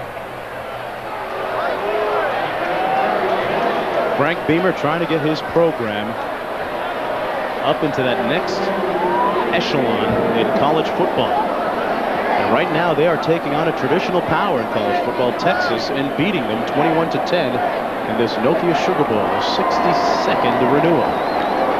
I think Frank Beamer liked the fact that they were playing Texas because he points to a program like Texas and says, hey, that's where we want to go. That's the next level for us to be considered in the same breath as the Texases of the world. 3rd and 16, Druckenmiller on the in and up. Bryan still drops it. Number 17, Trey Thomas, came back on the ball. The ball just hung in the air too long. I mean, it was a great idea to go ahead and take a shot, and Bryan Still was open, but the ball had so much loft on it that it gave the defenders time to react. Watch Still. Now he's open as he breaks to the outside. If that ball has a little less loft, he makes the catch, but he has to wait for it, and that allows Trey Thomas to come and make a play on the ball. The ball's thrown a little flatter. It's a big play for the Hokies. Thomas punting from his 11. If ever Texas needed to play from that man, Mike Adams, it's now. He's on his own 34. Coming off the corner, Texas is going to try to get after the punter here. Here they come. Don't get there. And Thomas gets off a nice punt. Adams with the fair catch at the 30.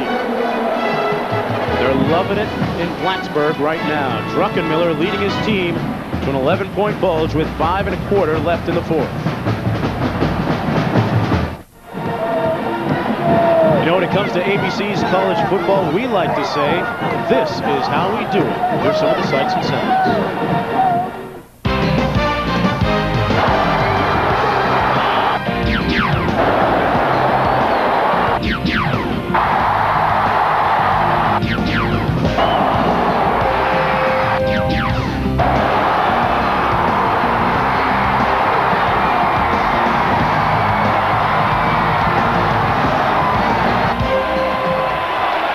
Well, 5:25 left for James Brown in Texas to make a comeback. And he throws it away, and guess who was there? Torian Gray. 21-10, 5:19 to play. Let's update those Virginia Tech stories, Todd. What did the Hokies have to do to win the football game? First, they had to handle Tony Brackens. 1 tackle, 0 sacks. They had to get the ball downfield to Brian Still. 6 catches, 119 yards, and the big touchdown. And they had to get good pressure, disciplined pressure on James Brown. 3 sacks, 7 hurries, and 3 interceptions they forced him into. I'd say they did everything they needed to do to put themselves in position to win. Check, check, and check. 5:16 to play. Brown brought down at the 20-yard line. The 4th sack of the day for the Hokie gang. And it's a touchdown. It's ruled a touchdown.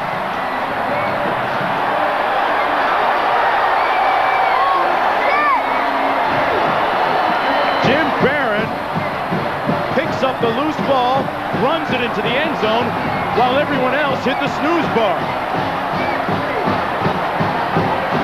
It appeared as if the ball were ruled dead, but it wasn't. Don't sleep on Mr. Barron. Well, Cornell Brown is the guy who's going to get the sack and is going to knock the ball out. He's holding it loosely. Cornell Brown holds the ball, and now, right now, the ball is on the ground. And Jim Barron picks it up, and nobody touches him. I mean, it's a heads-up play by Jim Barron, and again, the Hokie defense scores points.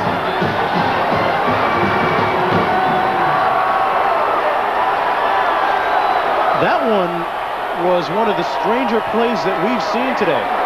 Celebration. Penalty will be accepted on the kickoff. Touchdown, good. Well, Frank Beamer is upset at Jim Barron because Jim Barron ran back into the end zone and kind of started a little dance, and that caused a lot of the fans, Texas fans, to throw some stuff out of the stands. Now, he's happy about the touchdown, but he's not happy about the penalty, and Jim Barron scooped it up and made a touchdown, but also created a penalty situation for his team. But at this point, I think Frank's got to lighten up a little bit and say, hey, big fella, way to be heads up and make the touchdown for us. I want to think about taking a chill pill there. I mean, Barron, hey, that's what the French Quarter will do to you. These guys have been working that French Quarter in Bourbon Street early and often. And, hey, sometimes, Frank, I let him do a little dance. 28-10 for the Hokies in the Nokia Sugar Bowl.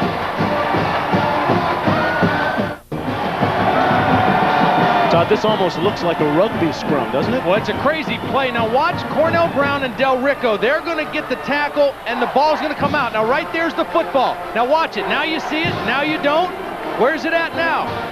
It's going to pop up right there, and Jim Barron is going to catch it on the fly. Nobody tackles him. Nobody marks him down.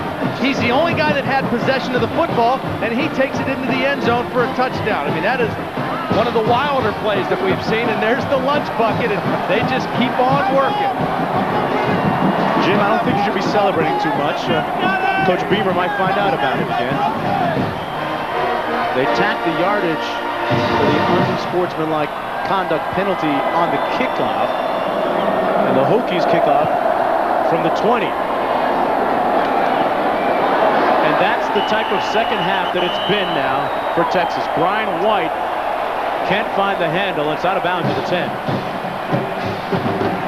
Take a look at this now. In the last 5 games, now make it 6 games, they've scored 6 touchdowns, make that 7 now, and they've only allowed 8 touchdowns coming into the game, make that 9. 7 and 9 in the last 6 games.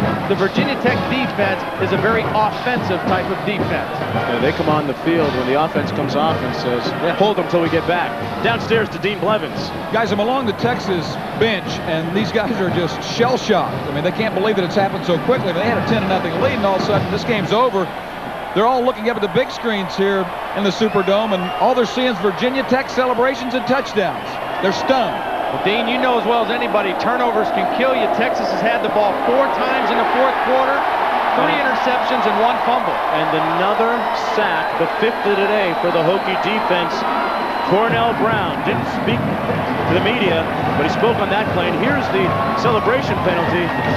Antonio Banks, number 9, getting his groove on there in the end zone. And Like we said, when you hang out on Bourbon Street, that stuff will happen to you. Well, you know, they changed the rule this year, and there really weren't many incidents all across the country with the celebration, the excess celebration. But, hey, this is New Orleans, and it's New Year's Eve, and they said, well, we're going to go ahead and break down here and get one for the home people. Well, they broke it down all right, like science. 2nd down and 18. Williams out of the end zone. Ricky Williams lowered the boom on the corner. Number 9, Antonio Banks. And Williams is out to the 6-yard line. How bad has it been for Texas in the second half offensively? A couple of punts, 3 interceptions, and a fumble.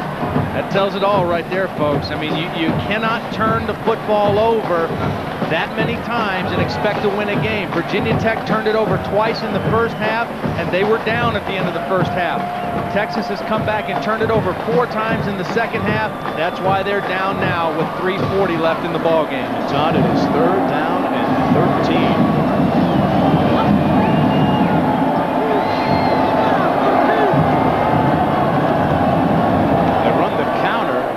Ricky Williams has to get 13, got about 5, and he's short of the first down. It'll be 4th. Stick around after the game for a look at some of your favorite celebrities before they were stars. Sharon Stone, Mr. Schwarzenegger, Michael Jackson, and more are featured. And after local news year's tradition, America Loves Best. Dick Clark live in Times Square. New Year's Rockin' Eve, 96. Late night tonight here on ABC. If you want an indication whether Texas thinks this game is over or not, here it is. They're going to go ahead and punt the football with 2:50 left in the game. 4th down, back in their own territory, trailing by 18.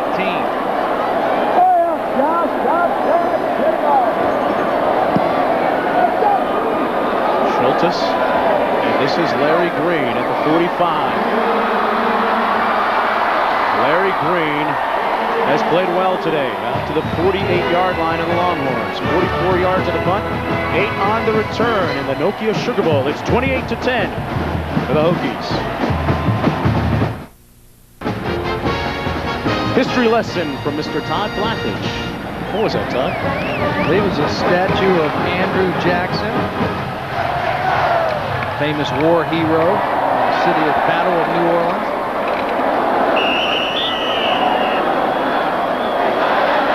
Running the ball that time out to the 40-yard line.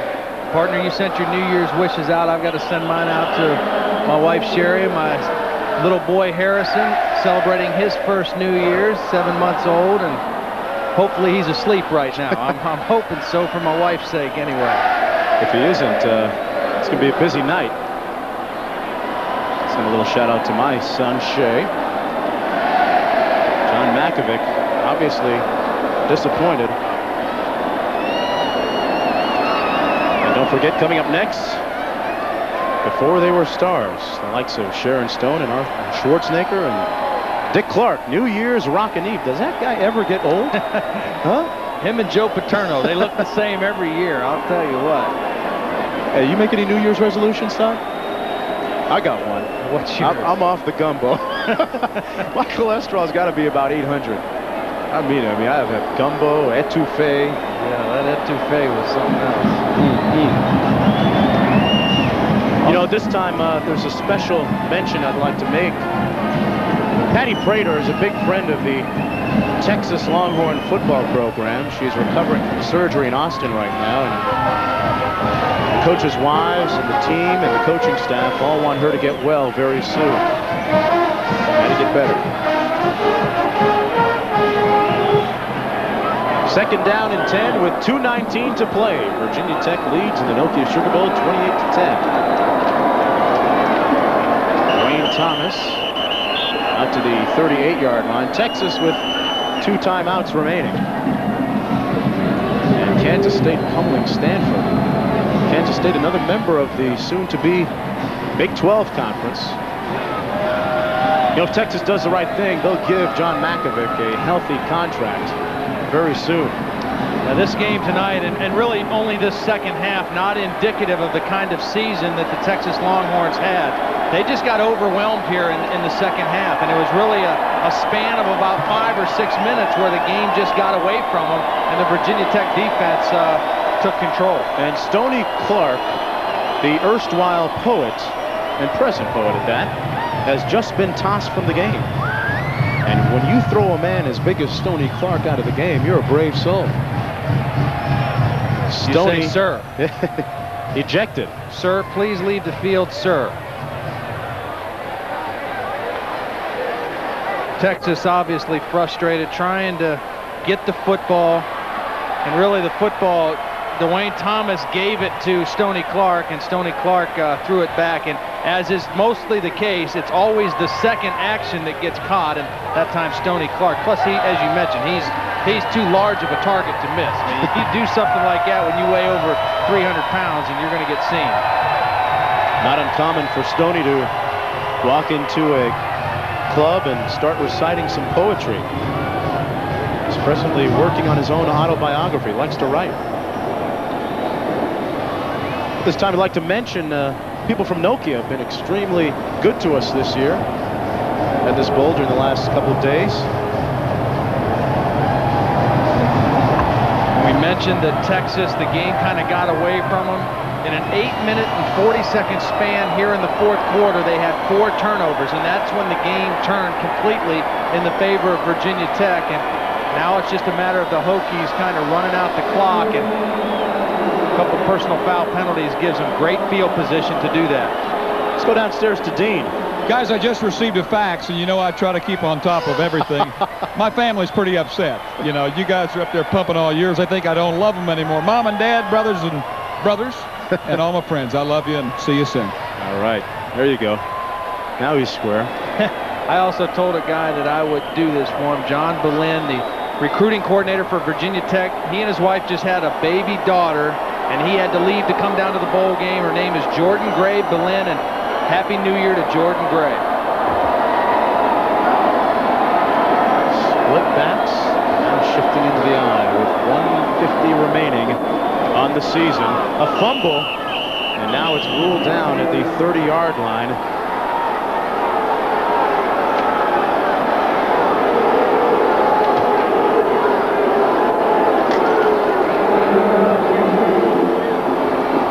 As we start to close out 1995. It is 20-10 Central Time. And right now, I'd like to thank the families from the people down in the truck. And Todd, this one's for you. I've watched you work on Bourbon Street a little bit. You're pretty good, and this one's for me tonight. I know they'll be making a little bit of noise down there in the French Quarter, and we want to be well prepared. We have a new quarterback in the ball game. It's number 5, Al Clark for Virginia Tech, and Thomas runs around the left end, and he's tackled at the 28. Look at Al Clark.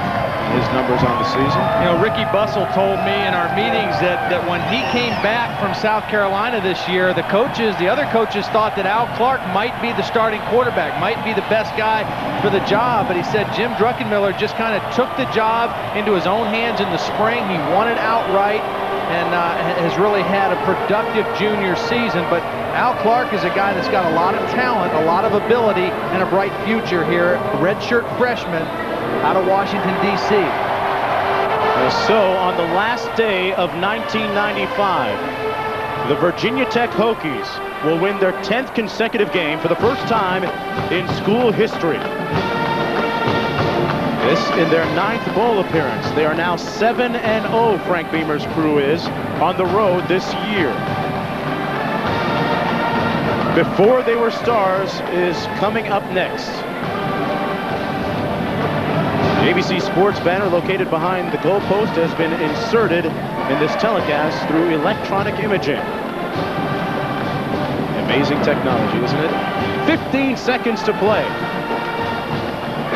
The 62nd edition of the Nokia Sugar Bowl, a bowl that will go down to the books, dominated by Virginia Tech in the second half, especially the defense. And I think a real signature win for that guy, Frank Beamer, and the Virginia Tech Hokies, because You know, this is a great win for them and a great win for people to realize who Virginia Tech is.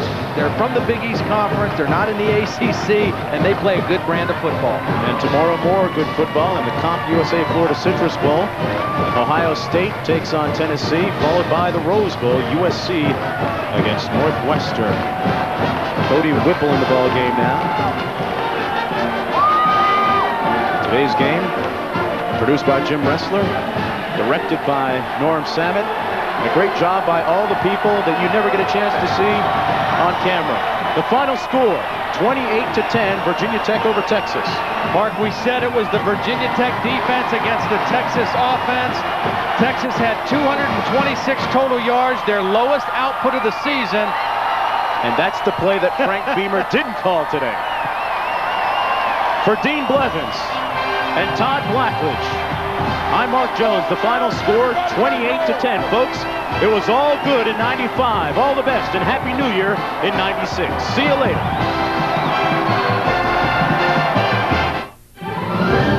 This has been a presentation of ABC Sports, recognized around the world as the leader in sports television.